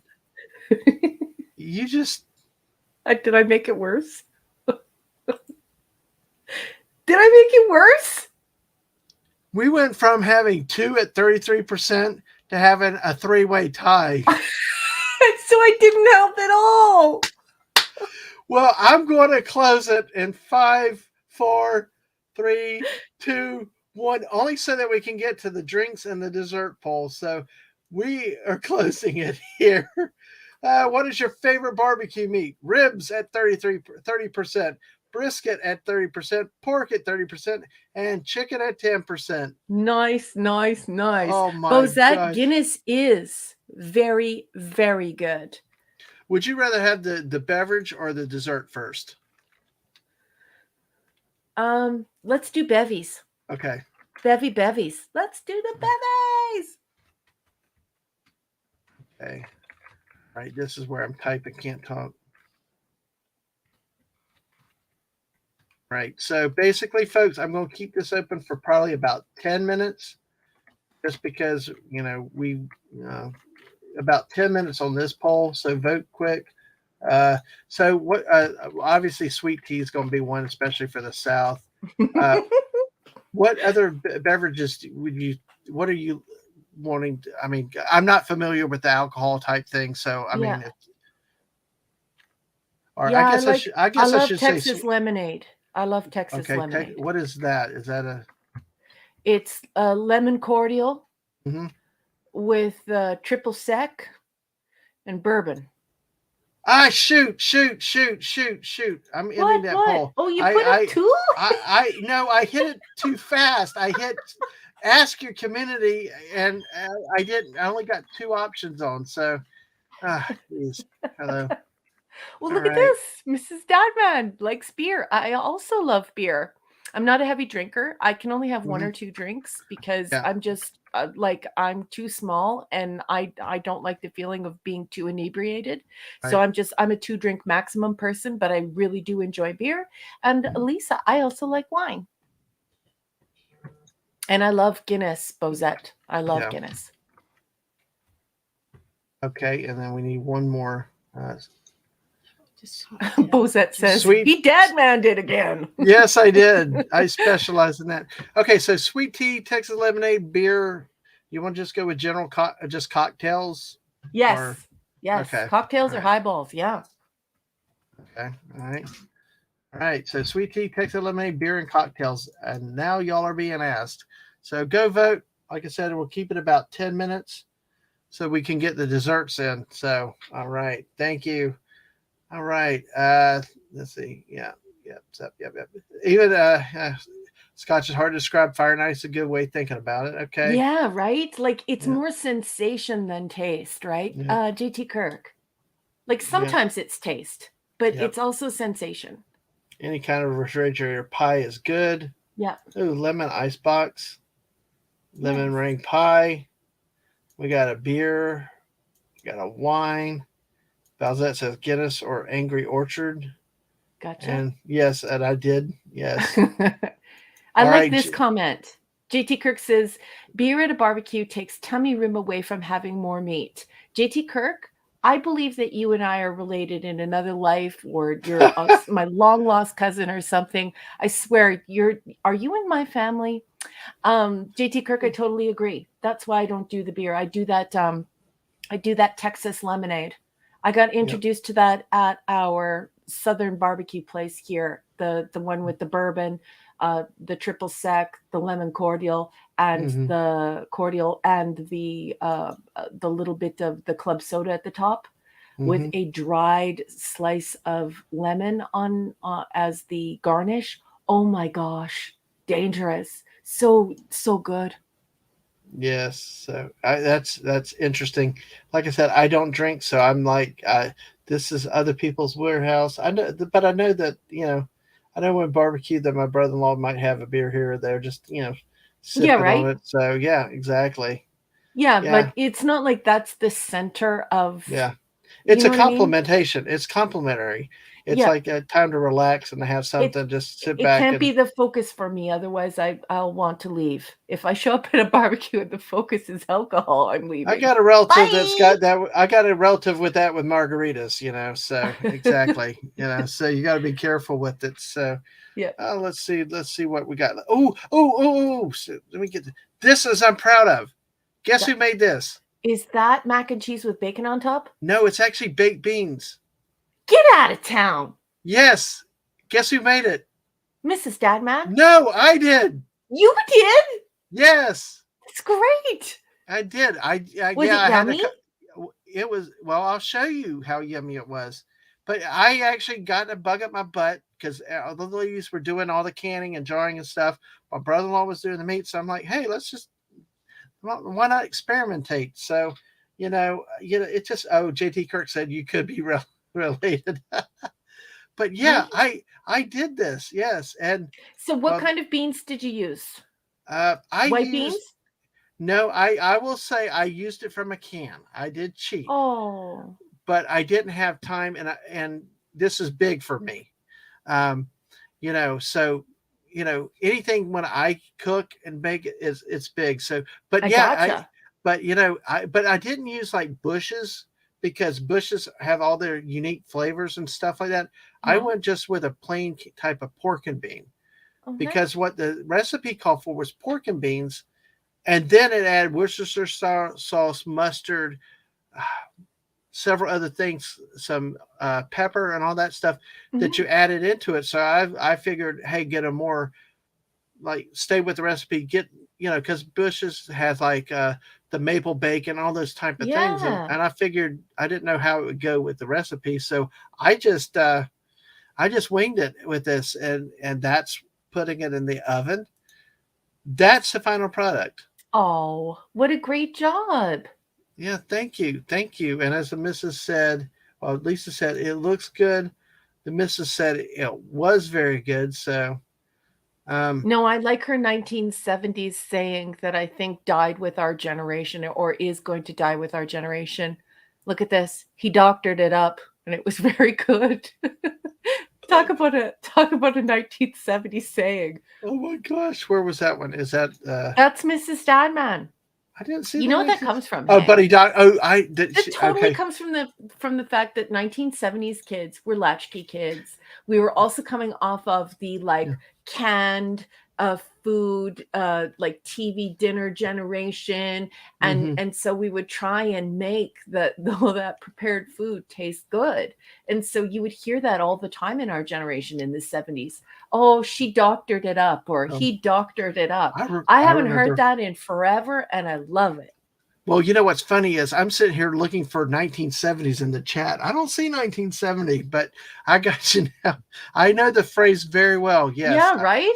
It's that's exactly. what it's from. It's so cool, and I love that she said that. I haven't heard that in forever. I haven't heard that since, like, maybe the '80s. Yeah, there you go. Hey, Dr. McCoy's Southern baked beans, bourbon and beans, an explosive combination from Brian Yes. Hepburn. And I do agree, Bush just has the baked beans. I've You not guys seen the should make your commercial. own beans. They're Yeah, easy but here's the and missus saying, cheap. but one of the other things is because of timing. But like the missus said here, I could not have made it because the stove was being used for Ah, canning. They yes, were using yes. a hot water bath on top of the stove. You would have got in big trouble for getting in the way. Nope, they were happy I made something to go along with it, but they just it was like even then they were using the oven too at times. Yeah, I yeah. happened to work in for about 45 minutes just I for gotcha. I things. gotcha. So, but yes, Well, but congratulations. You must well, be thank very you. proud. I am proud, and like you just said, it was very good. But I also understand what you're saying about using from scratch because your best restaurants, and I'm sure you as the restaurateur, it's a thing. You don't want to just can and pop it in things like that, but to really to get the best product, really do it yourself, start from scratch is definitely the way to go. Next time, But you know what you th- should do? You what's that? should go and um, you should research botulism and listeriosis. You Hmm. should and go and learn about it and learn about the food safety around canning beans. And the Hmm. next time Mrs. Dadman does canning, you should attempt to can your own beans. I bet you I they would be glorious. I think she would. I am going to show you something here in a few minutes. We're going to go a little bit beyond barbecue. So Okay. I'm going to see. This is what was left of the beans. So a big hit. It was. I was like pleased with it. I was proud of that. So definitely was that day. So, but then and then here's the final. Here's a plate together. with the barbecue chicken. You got a rib. You got the Aw, beans with the you bacon guys and had the a slaw. wonderful dinner together. That's great. It was, especially with the brother-in-law cooking back there, and them all canning and stuff. I know the comment about, actually, this is what I started earlier. JT Kirk still here, is store bought potato chips are no for sides. And generally we do. I agree with you that the chips are a cheap side, especially when somebody's making an effort to meet. But sometimes when we're just family relaxed together, it was just like, hey, we needed something salty. What we didn't want to fry fries and stuff like that. So, but chips are, can be thrown in there. But I do agree with that sentiment. Sentiment that, why go store bought anything if you can, somebody's willing to, you know, make the effort to make something really, really nice. So, but Well, yes. I think that it was a nice foray for you. I think you got a taste for it, literally and figuratively, and I Hmm. think that you should have a little adventure. I think um, Mrs. Stadman would really appreciate it, and maybe your family could come up with some a famous recipe, and it'll catch on, and everyone will like it, and you'll be the next Bush's baked beans. Oh yes. Oh, by the way, they have their plant in near Pigeon Forge, Tennessee, and we actually visited it Mm, once, and it had a museum and all that stuff. So, and nice. absolutely, that was a great tour that we actually stumbled upon it by accident once, and then went back for it. So, on this note, I'm going to go ahead and I'm going to get ready to close the beverage poll. We've got 7 votes. Who won? Who won? What happened? Okay, What well, happened? I'll give it 5, 4, 3, 2, 1. We will end the poll now, and with this group of 7 votes, we have Nice. sweet tea at 71%, Texas lemonade at Hey, that's 14%, me. yes, and cocktails at 14%. And nobody went with beer. I mean, but I understand that, So, but yeah, hey, all right. So let's squeeze our Look at last what poll in. Bozette said. Also Doritos and egg salad. Does Bozette know that eggs are your kryptonite? Oh gosh, yeah. Do you want to repeat that while I get the next poll up? Yeah. Bozette says also Doritos and egg salad. Bozette, Dadman, he does not like the way eggs smell. And he also does not like their texture. So when he's forced to eat them, like in like Chinese fried rice and things like that, he picks it out and gives it to his family members. He doesn't like the smell of it while it's cooking. I did mention that they were embryos to like heighten how grossed out he was, but that's just because I'm a bad friend. Well, you just know, like you said, the gang together and stuff. Hey, all Hey, right. Whoopa So, Troopa! Whoopa Troopa, hey, welcome, buddy. Good to see you. Um, hey, Oh, okay, Bozette says, I know. she's probably heard me rant about it before. Bowsette's one of the great mods around here. So, hey, all right. So we got banana pudding. What should we? How specific? What kind of desserts are you wanting to hear from? Well, I like to hear what Americans eat for dessert. I mean, what do Okay. you guys are you guys going to have some grilled pineapple? Do you guys have like some sort of pink mystery salad that you have for what Well, are Americans eating for dessert at a barbecue? I think let's see. Oh, hold on. Let's see. Apple pie probably is a good one. It's kind of specific, but let me go. Let me do pie as a general Kirk, category. Bozette, Doritos, the breakfast of champions. There you go. That's a DT spirit. Kirk, I love you so much. Yeah, Mrs. Datman says fruit, puddings, cakes, pies. So, is Yeah. there anything that is distinctly a barbecue dessert in your area that it wouldn't be a backyard cookout, it wouldn't be a backyard barbecue without? I Uh, mean, when yeah. when I was growing up and we were going to church, Hmm. it wouldn't be a backyard barbecue without, and are you ready for what I'm going to say? All the Okay. women already know what I'm going to say. All right. Ambrosia. That's that stuff. Yes. You Okay. go to church, you go to the That's church that blue barbecue, stuff. and there has to be ambrosia there, right? That's So what my mom calls the green stuff. the great stuff. So Okay. Yeah. what are Americans? What are you guys attached to in your area? What says in my region of the USA, this is what caps off a barbecue. This is the end of the barbecue. When this comes out, you know the barbecue's over. Brian Hepper, don't say butterscotch pudding. That's my favorite. All right. Oh, grilled bananas and chocolate sounds delicious. Oh my gosh. Okay. I got to go with 4 for the poll. Okay, Raquel, are you okay with these? What is your favorite dessert to have a barbecue? Banana pudding. Okay. I'm going to say pie. It can be like apple, peach, Any pie, whatever, yeah. right? Ambrosia, or we call green stuff, or cobbler. It can Oh. be any Oh, yeah, flavor. because JT Kirk was mentioning the peach cobbler, and that And I sounded know so some people good. have that. So that's the poll question, folks. So you got Ooh. about less than 10 minutes because we got about 8 minutes left for Raquel. And What am so, I going to answer here? yeah, What am I going exactly. to So, answer? I'm going with JT Kirk. all righty. So, and yes, I wanted to say hello again to you, Whoopa Troopa. Thanks for coming. Balsats, eggs do have funny smell, but everything omelet amazing. Can't change my mind. I'm not trying to. I just like, please stay away from me. The missus like threatens to kiss me after getting eating an egg, and it's like, please stop. Dude, dude, it's so bad that I don't know if I almost would take the clamp the sea Oh, tongue don't. instead of the. It's like, oh No, god, no, no. that's how bad I hate eggs. And Whoopa Trooper, Whoopa Troopa, what did you do at church? He's like ambrosia. Blah. Yeah, more barbecue is his favorite dessert. Yes, yes, I Absolutely. understand. I understand. But hey, we Lisa's a got pie girl. yeah. That's awesome. Hey, that's cool to see. So I'm interested to see how this turns out. We got 13 people watching, so let's at least get 12 votes on this one and see where we go. Hopefully, we don't have another three-way tie. Sweet tea won, which I'm not surprised by. The meats were split, and I've so it's we've had some good polls tonight. So I appreciate y'all voting and all that. So let me get through a couple things here because I know we have to go.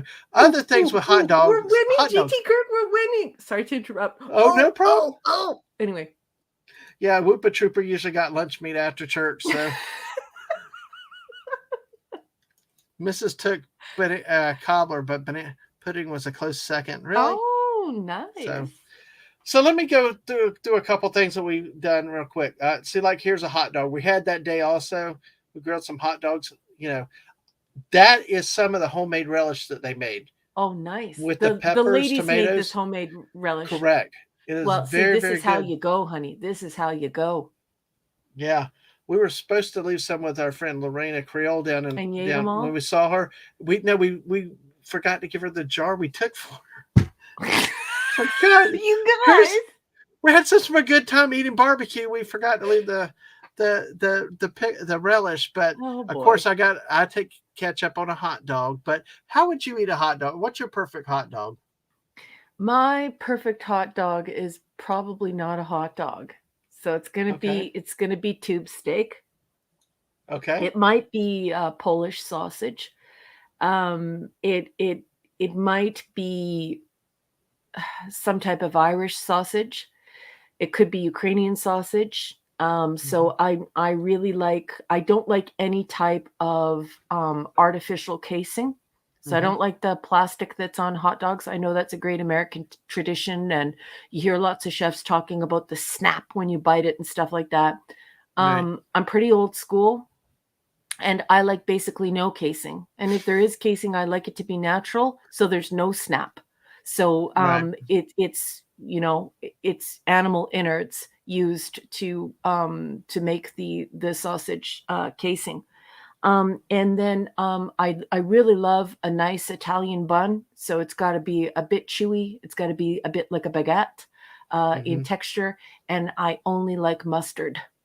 Only mustard. Okay. Only mustard. So hmm I really like. Oh, I don't know why I can't think of it. This happens to me sometimes when I'm on streams where I just can't think of it. Oh But I no, do you have a favorite, Cumberland. Okay. Cumberland sausage is my favorite way to have a quote unquote hot dog. Mm-hmm. Like I said, I prefer to use the old school before people turned it into something, pervy. Mm, The old school saying of calling it tube steak. I'm also yeah. Canadian, so what constitutes what you put on as a hot dog up here is a lot different. We have lots of Ukrainians up here.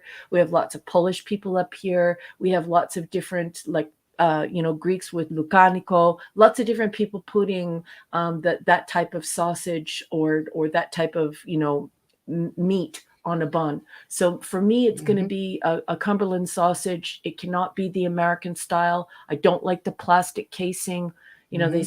I once read that like the average person in North America is going to pass away and they're going to have like 2 pounds of plastic casing in their stomach, which is just go look it up. That's probably complete BS. But Yeah. anyway, it's just not something I like. I don't like the taste of it in my mouth. I don't like the Mm. texture, and I definitely don't like a plastic snap. So it's See, got to have natural casing, and it yeah. can only have yellow mustard, It's sexy yellow mustard. See, I'm not really a grilled hot dog guy. I prefer mine boiled, like the baseball stadiums and stuff. Which Hmm. that could be another stream about ballpark foods, but you know, but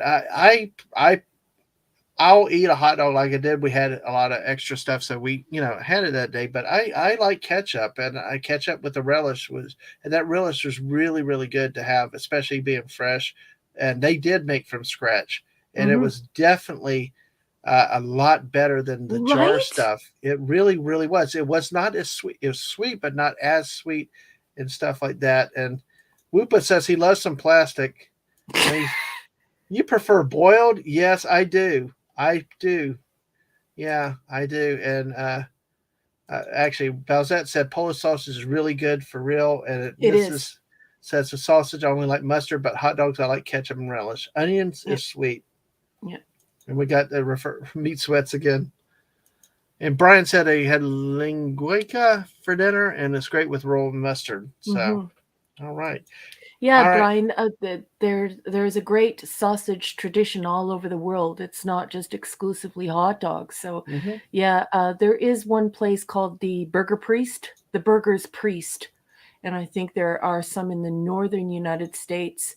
I'm not sure how popular it is in the United States. It's pretty popular here, and it is my favorite place to get a quote unquote hot dog. It's actually called a Hebrew dog, and it's amazing. So the casing is not plastic. It's definitely animal innards. It's barely there. Once it's cooked, it's like it's not even there anymore. They mm-hmm, slice it directly down the middle, and I think they put it on a flat top for a few seconds because you can definitely taste flat top on it, and then it goes on the grill. Then they mm-hmm. put it in a very very nice chewy bun with cheese, and I get the cheese and the mustard, and oh god, it take me away. They butter the bun before they put it on the charcoal to Mm, warm it up too. So that just sends me. But yeah, that's the great awesome. American tradition of the plastic snap of the Mm-hmm, hot dog, it doesn't work for me. I yep. just can't do it. I love America and I Mm-hmm, love Americans and I definitely love their culture, but that's the mm-hmm. one thing that just makes me go, "Ugh." Yes, I It's like understand. head And cheese in I Europe. Everyone in no, Europe eats head cheese and I'm like, "Ugh." ugh. But When you yeah, say "who," I cringe because it's got to be something bad. Oh well, Brian likes the steamed bun, mustard, ketchup, sliced onion, and cheese. Real quick, because I know we're running out of time, but hamburgers. Another thing, we could talk about hamburgers another whole show. But because how do you hamburgers are a religion, that's why. how do you prefer yours? Do you prefer? See, here's the thing: is they ask the good places ask us how you want it. Right. Most of them go at least medium and above. Mhm. Uh, how rare or not rare do you like your hamburgers? See, I like them with still some pink, but not hockey puck. Most places though cook the heck out of them. In Canada, that's not an option. That's not the way we do that. That's not our culture. So that doesn't happen here. Here, hamburger patties are fully cooked. Okay. So there is no option. Oh man. to get rare, medium rare. For ground meat, obviously, I have level one and level two health clearance in Canada, so Hmm. I can supervise lots and lots of people making food and serving food in and preparing food and storing food in restaurants. And so I have my government certification in level one and level two for that. So Mm, for me, when I'm thinking about somebody taking some chuck or or any other cut and putting it through a meat grinder, I'm thinking about all the places where the meat touched metal, and where hmm. meat touches metal, it should be fully cooked.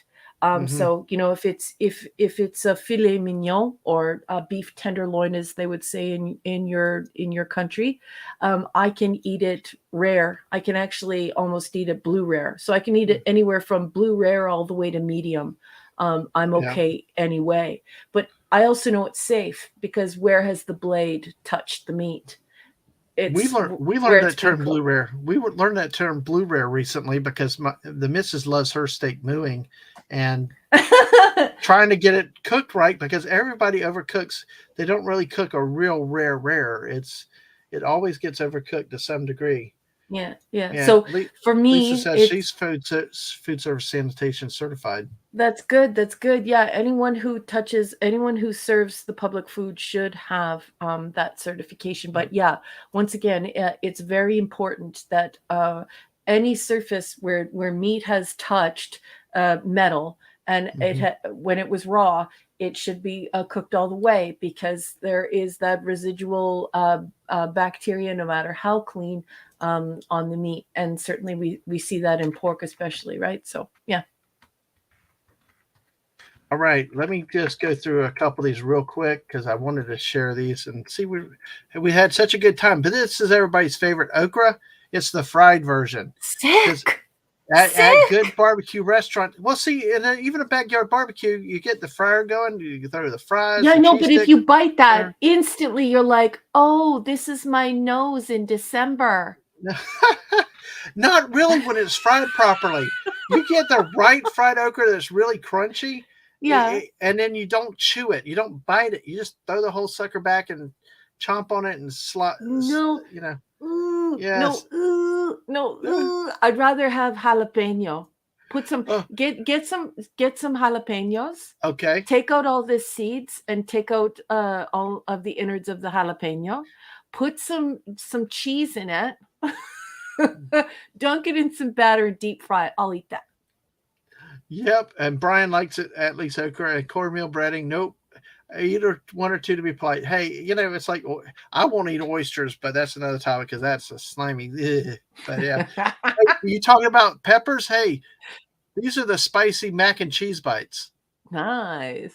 So you might have liked these because I don't remember what pepper they had in it, but it was spicy and it had, oh gosh, it was very rich with that cheese. It was Good very, stuff. very, yeah. And then of course the missus now, I had her try okra and could not stand the smell and taste of it. So hey, there you that go. I want to show.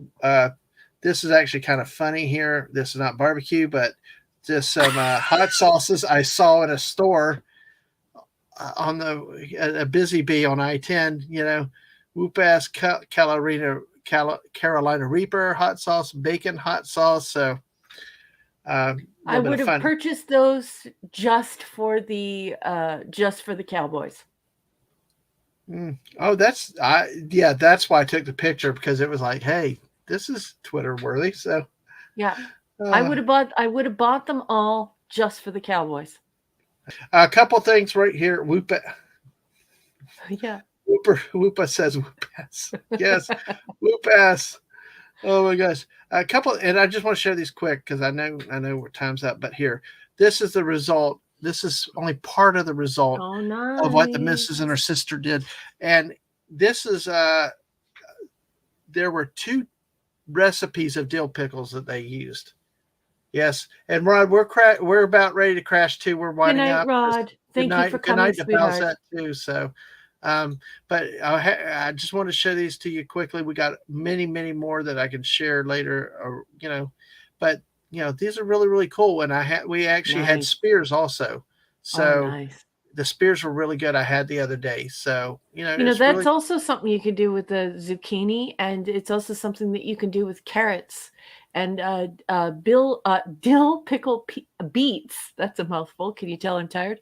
yeah. Dill pickle beets are also very, very good.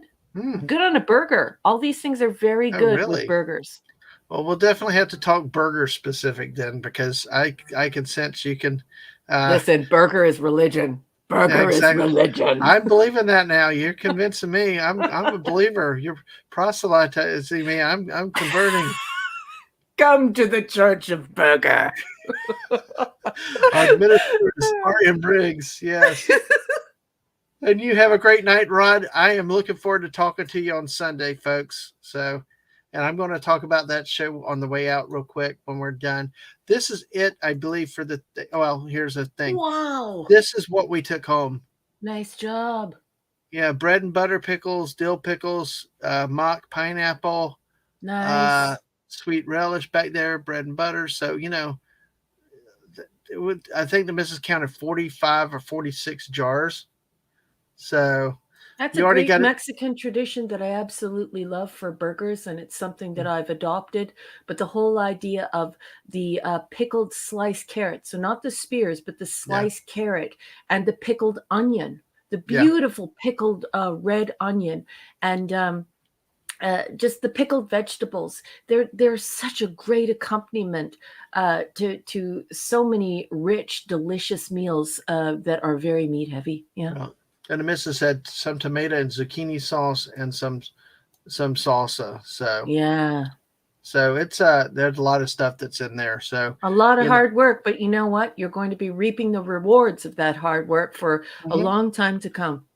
And I wish we had not run out of time, because I threw a couple of these in there just for you too. Because what do you have to have? Like we did the dessert poll, and I'm going to shut that down again in just a second. But while I look at the poll and close it down, so folks, get your votes in. I'm going to close it in a second.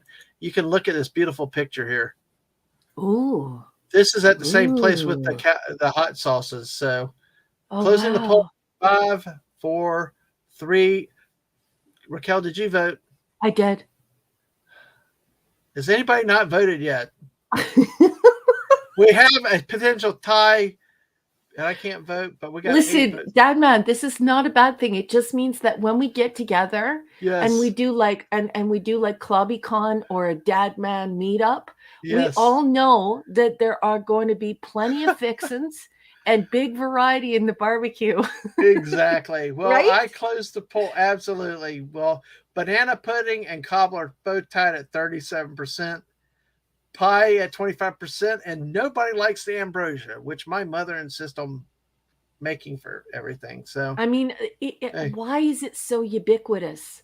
I don't know. Why, it Yeah, ambrosia, and you eat it, and you don't know yeah, why you're sitting there eating the marshmallows with the coconut and the grapes in it, yeah. or the horrible canned fruit cocktail that's dumped into it. If you're just thinking to I, yourself, why am it's I eating crazy. this?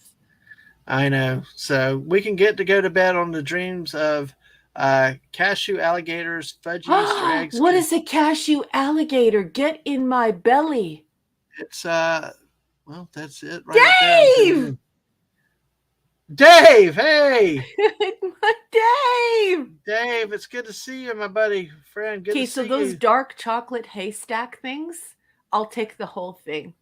I'll also Oh take those yeah, cappuccino things because I really like dark chocolate. See well, those dark chocolate haystacks? I'll have them all. I'll have what's on the end because those look like those are truffles that probably wait. have cherry in them, and I'll definitely take the cappuccino ones. Oh man, okay. Which did I go the wrong way?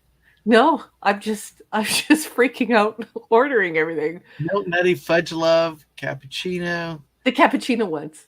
Yeah, oh those. I love the design on it. The striping. That's Yeah, it's really cute. really cool. The Got dark shot. chocolate haystack, gimme, gimme, gimme. And then see that? Is that does that say maraschino? Uh, Is that dark chocolate truffle with the cherry in it? okay. Oh, to the right. Okay. Yeah, to the That's right, beside the white chocolate haystacks. What does yeah. that say? Uh Come this on. one right here. No, no, no. Go back, go back. Okay. All right. Beside the milk mousse and the white chocolate haystacks, in between the two of them. Is it top row or bottom row? No, the middle row. The middle row. Well, Okay, I like see. the second row from the top. Okay, I see the dark chocolate haystack, the white chocolate haystack. And then the next one. What is that one? Oh, I That want one, you to get away. double chocolate, and then Yeah. there's milk mousse, and that's double chocolate. I can't make it out. What is it? Rich dark chocolate. What does that say? Caramel dipped? No, Yeah, it's a cherry. It's got to be a cherry dip. it's got to be a cherry dip. Oh, it Yeah. looks so good. Why Wow. are you doing this to me so late? Now where am I going to get chocolate from? Dad man? Dad Yes. man. Whoosh, whoosh. Yes, ma'am. Oh gosh. Yeah. Oh god, candy now as I get older, like white chocolate. Yikes. So hey, you got to go out on it. So and Dave, it's I like good. how you acknowledge the shame in liking white chocolate, Lisa. You can tell Lisa's a food snob. Oh my God, candy now. As I get older, I like white chocolate now. Yikes, right? Oh, this Yes. is so good, so revealing. Oh, exactly. As the missus said, we have a candy store that does rum Oh, don't soaked tell me chocolate covered that. cherries. Don't tell me that. That's oh. I think Oh, rum is nasty. I would never drink it. It's absolutely disgusting. But mhm, rum soaked cherries with chocolate. Oh, take me away. Yum yum yum. absolutely. I I could tell you were a giant food snob. She's I like, am I like white chocolate. Don't tell anyone. absolutely. So yes, I tell you, she flaunts her food, but she has every right to do because it's beautiful out there. Yep. Well, we're going to go ahead and close down. 13 people are still with us after Hold on two for and a one half second. hours. Hold on. What's yeah? Dave! He says, ah, you guys are so mean. I'm stuck at work with nothing but a vending machine. Oh, honey, I'm sorry. Everything there is better than my choices here. We love We're you, Dave. love you, Dave. We're only here to help, But hey, you can think of it from when you get home, I guess. But oh, my friends, hey, that's awesome. But hey, uh, I could go another 3 hours. I'm full of energy. Raquel, it's always a blast with you right now. I meant to get to your book a little bit tonight, Oh, don't worry about it. but Every yes, time I come on here, you don't have to plug my book every time I come on here. You're but such a sweetheart. I will say to everybody, buy this book. It is wonderful. Even if you know, I hate to say don't enjoy reading because I don't mean it to sound callous, but even if you're not somebody that reads for pleasure a lot, it's definitely a great selection of 10 stories and it's a wonderful read. It's challenging yet easy to get through. They're not long. I encourage you to get it. It's just an amazing book, and Raquel does a great job as a author, uh, communicating and visualizing. Which is and go back and look at the book chat that we did, which was a 3 hour stream, by the way, that I thought might have gotten an hour and a half, but hey, I love it. I We love it. But talked almost for 3 hours again tonight.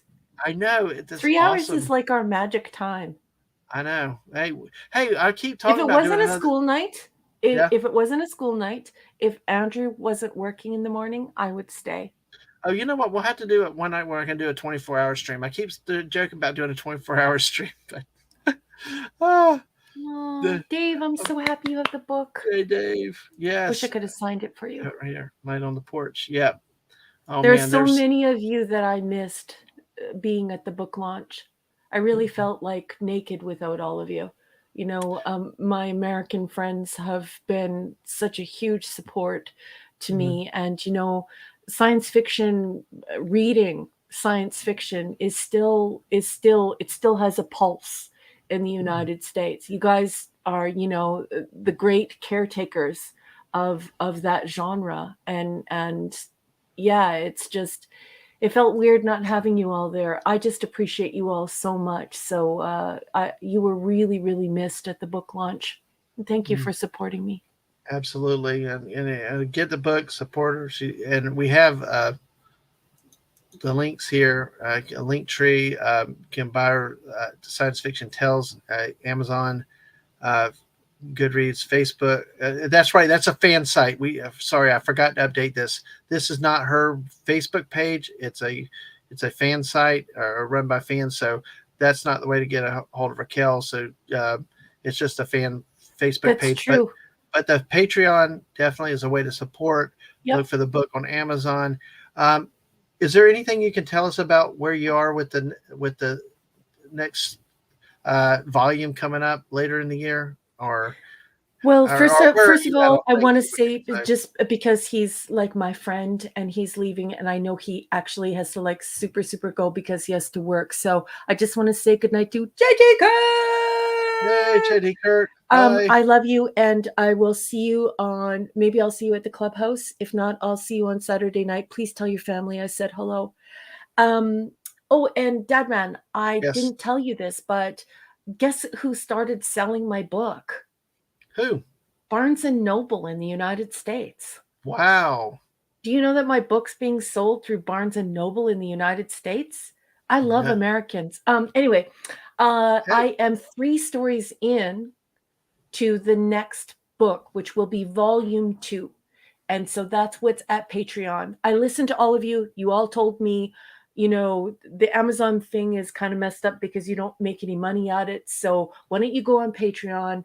We'll support your work there, and then you can release it to Amazon. And I was skeptical, and I was also kind of shy to do something like that, to start a Patreon account. But I just listened to you all, and it's worked out really well. And I kind of also feel really cool about it because it means that the people on Patreon get to read the stories before everyone else. So it makes Mhm. me feel really happy. So I have the 3 news stories up on Patreon. One of them is actually a novella, like a proper novella. It's over Oh. 10,000 words, nearly Mm. 11,000 words. So Wow.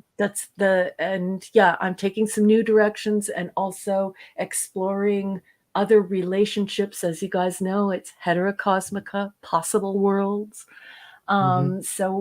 I'm really excited about it. And I really need to stay off of Twitter and I need to start writing again. So I might go missing from Twitter for a little while because I need to get my button gear.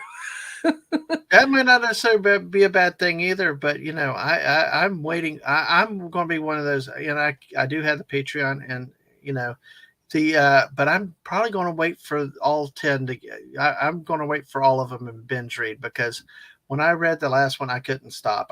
Wanted to get to the next Yay! story, and like I said, there's one that Georgia folks just go read Georgia. Read Georgia. It's that still got me clean.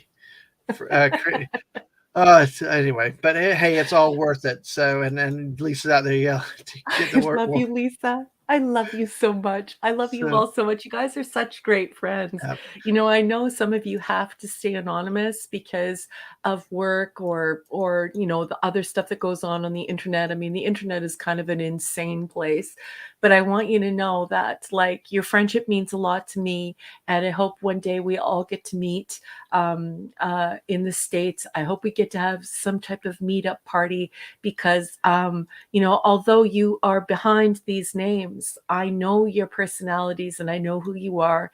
And I appreciate you. And I'm so grateful for your friendship. And I'm also so grateful for your support. And you guys are just the best. I had a great time with you, and thanks for hanging out with me. You guys are just the best. absolutely. And Raquel, thank you for doing that. And I will tell you, thank you for coming on, hanging out with me. I mean, somebody like you are talented, worthy of big channels, but I'm a little guy out here with great people in my chat mods and stuff to help me. And thank you for taking the time and coming to stream with a small channel. It's nice to see this because and I've learned one thing that I love having you on for, and I could have you on every month, all the time. And I know things I would because you know what, I learn from you every time we talk. I mean, we probably will disagree on a lot of things, but the beauty of it is I learn from you, and I like learning stuff from you, things I don't know. Every time I go to the clubhouse or to even Trek, and if I have not watched it, I'm still learning from you and the guys. And I like being around people where I can learn stuff, and it's a lot of fun. Me too. Me too. Exactly. And thank Exactly. you for that. Exactly. Yeah, yeah. I feel the same way. And thank you so much. Absolutely. And Mark Mrs. says we can go to Mark's and have a barbecue party. No clam pizza. No, and Mark is too far north. We have to find somewhere a little bit more central, Exactly. Well, we'll have right? to. Like I think it might have to be Texas. I, Whenever I or, say Texas and I hear like it in the American accent, because now like all I hang around with are Americans, yeah. I'm starting to take on a lot of Americanisms. But I think of that George Strait song, "All My Exes Live in Texas." I just love it. Oh, Lisa, damn it, Mark! There you go. She took over for JT Kirk. There you go. Oh, Mark's not so even here. It's so beautiful, and we yeah. still Dave get says it. no spoilers. Exactly. Not going to do that. So, Don't do that to him. all right. Well, I'm going to go ahead and close up. Raquel, thank you again. Y'all go find her book, and hey, now Barnes and Noble. It's really, really good to Mind see. So, blowing, mind blowing. and an honor for you, my friend. All right. Well, let me just do a couple program things, channel things. Tomorrow night will probably be a game stream at some point. I'm not sure if it's just going to default to Fortnite or if I'm going to do Ticket to Ride or something where I can chill and talk. We'll see what tomorrow night brings. But I did want to say Thursday night, I've got a collab with a Twitch streamer, Alaska Man Jeff. If you have, Hmm. I did a stream with him a few weeks ago about Raquel, his Google Maps about Alaska, the knowledge about Alaska was just fascinating. And Oh, we neat. spent 2.5 hours, I think, talking about the wildlife, Alaska, and stuff like that too. Folks, this is one of those examples in the playlist. You'll see the chat there in one of the chilling with section. So if you want to learn about Alaska, go back watch that stream. But we're going to play Fortnite together Thursday at 7 p.m. Eastern and 3 p.m. Alaska time, which has a has its own interesting time zone, I guess. So but I wanted to let y'all know about this specifically. He'll be streaming from Twitch. I'll be streaming here on the YouTube side. A very nice, calm streamer. A lot less rowdy than when my channel gets going. So with my crew of uh, Lisa and the Misses and Stunning and The others, it's Motley Crew. the Oh, Motley crew. Dave's leaving. Dave's leaving. He Bye, says, Dave. "Have a great night, everyone." So Yep, Dave is still at work. and So we're Dave, don't wrapping work up. too hard. We're thinking of you. Maybe we'll see you at the clubhouse, or maybe we'll see you on Saturday night Star Trek. Thank you so much for stopping in. You're such a great friend to me. I'm so grateful for you. Hey, don't work too hard. Sorry about the vending machine. Oh, yeah, sorry you're Dave! stuck with that. So, oh my gosh, I'm trying to. Let's see, something happened here. I'm trying to get a different screen up, and it's like not let me go to. Well, let's see what it brings up. Oh, it does not like that. Hey, it's back. Damn it, Mark! Damn it, Mark! You're It's not even definitely here on Mark's fault. Okay, it's in his exactly. contract. All right, so let's see. Geez. Oh, interesting. I got it. I'm having an issue. Give me a sec. Okay. This this is strange because I've got it up on my other monitor, but it's not like recognizing it. So and I do want to show it because it's the Mrs. Hard work real quick. Thank you for patience, Raquel. Hey, It's that's okay. there we go. Now I did nothing except minimize and move it, and now it's here. So anyway, here you go, folks. All right. So Thursday night is Fortnite with Alaska Jeff. Friday night, join me and the great Whoopa Troopa as we talk XFL football. Any type of spring football is great. Their championship game is this weekend. Come talk about football. If you want to know anything about football, we love talking general and stuff. It doesn't have to be XFL. We've gotten into other sports and other leagues too while but come with your football questions because we love to teach people and talk about the game. And the missus, thank you for putting Clobby's Clubhouse, the link out there for that. Y'all go over there. Y'all really will be uplifted and as a bunch of positivity and really just a great place to be. That's on Thursday night. That'll be after or at 10 o'clock Eastern. So come to us for Fortnite and then to the clubhouse. See, and by the way, I just want to say, go support Clobby too, where Raquel is there. One of the greatest human beings we've ever gotten to meet in the YouTube world. A great streamer and great guy. And you'll be uplifted and positive if you're looking for great content about comics and stuff, and not just that, the Star Trek and the passion. Go check out his channel. Please do. I love Uh, Clubby.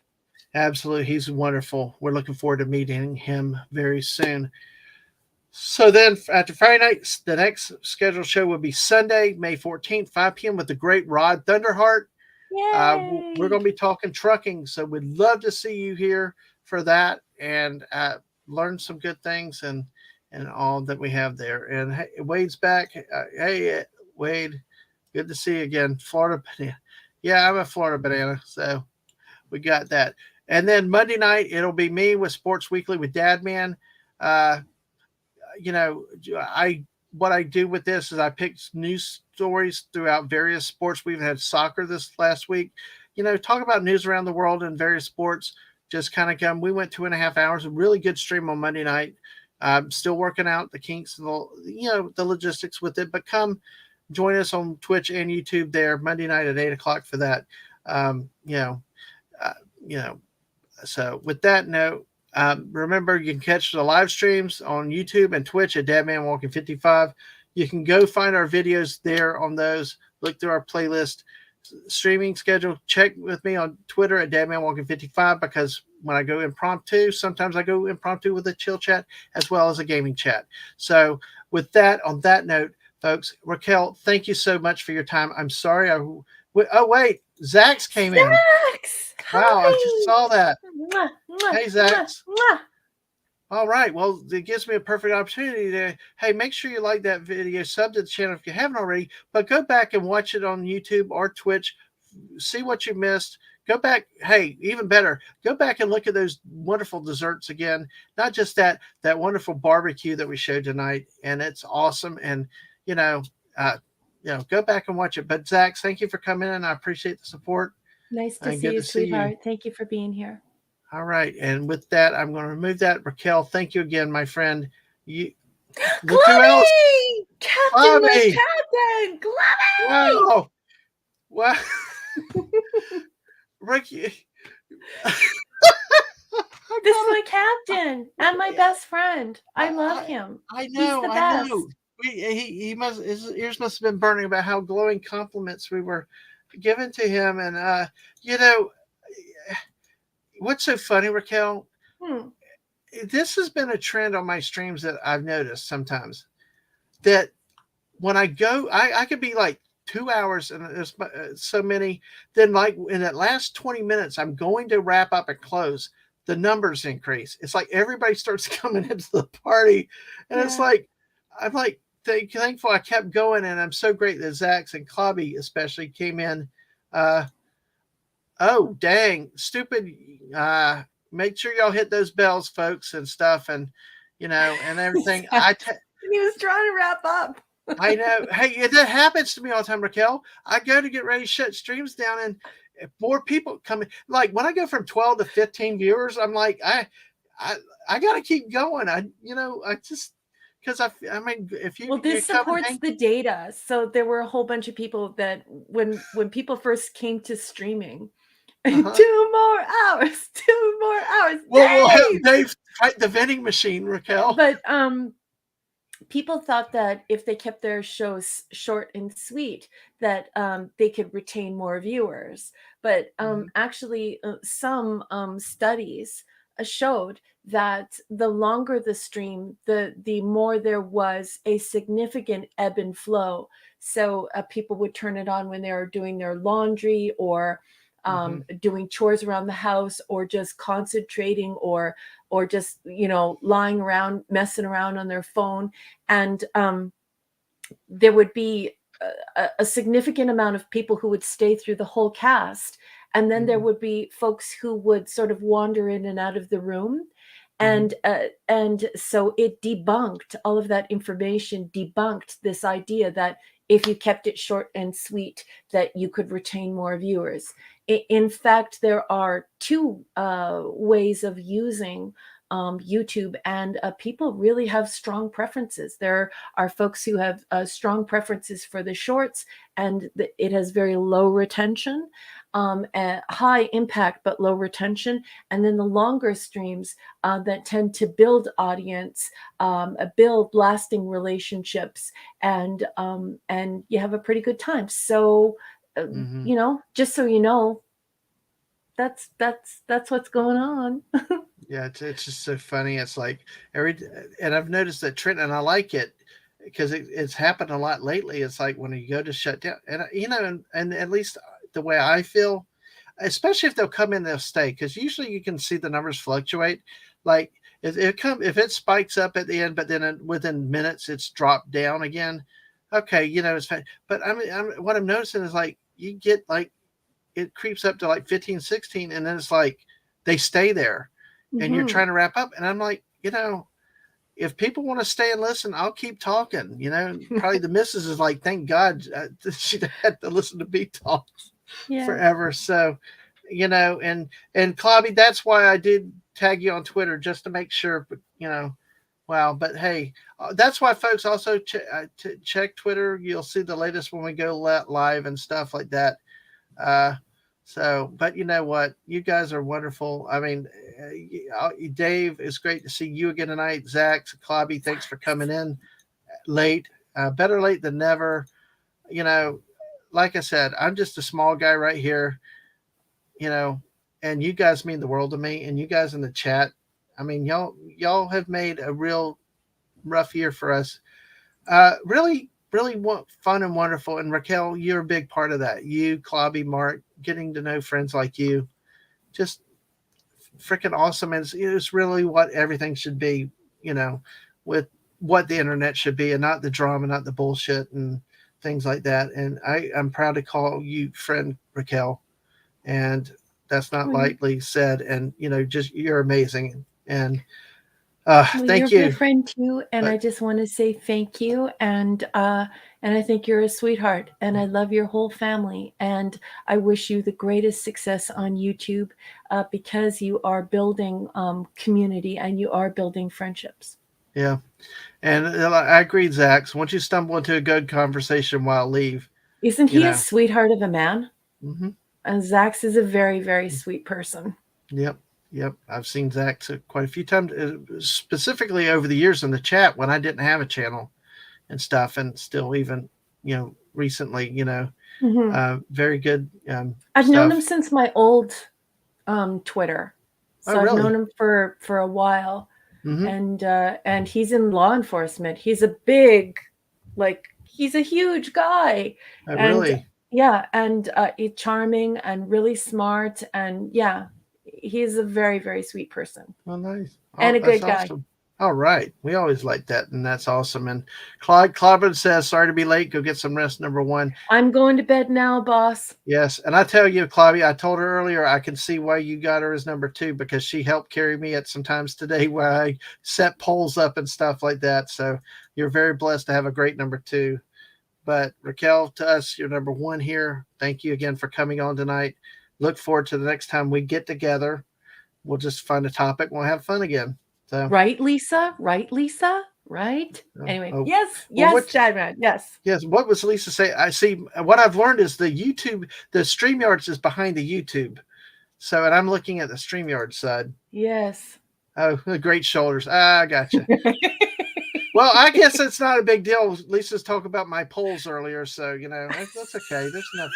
There's enough ego to go around here. So hey, but hey, all right, guys. And Dave coming in with the little uh Lord of the Rings throw in there. Wizard is never late. Yeah. So, but anyway, all right, for the 25th time, and a dad man way of doing it for the 25th time, I'm trying to say good night, and go get some sleep, everybody. Thank you all for being here. Thank you for hanging. Share this out with your friends. Share the channel out with your friends. I'd like to get to 250 within the next couple of weeks, hopefully. But even if we don't, it's fine. With great people like Raquel and you guys in the chat. So with that all, have a great night, and we will see you next time. Bye, all.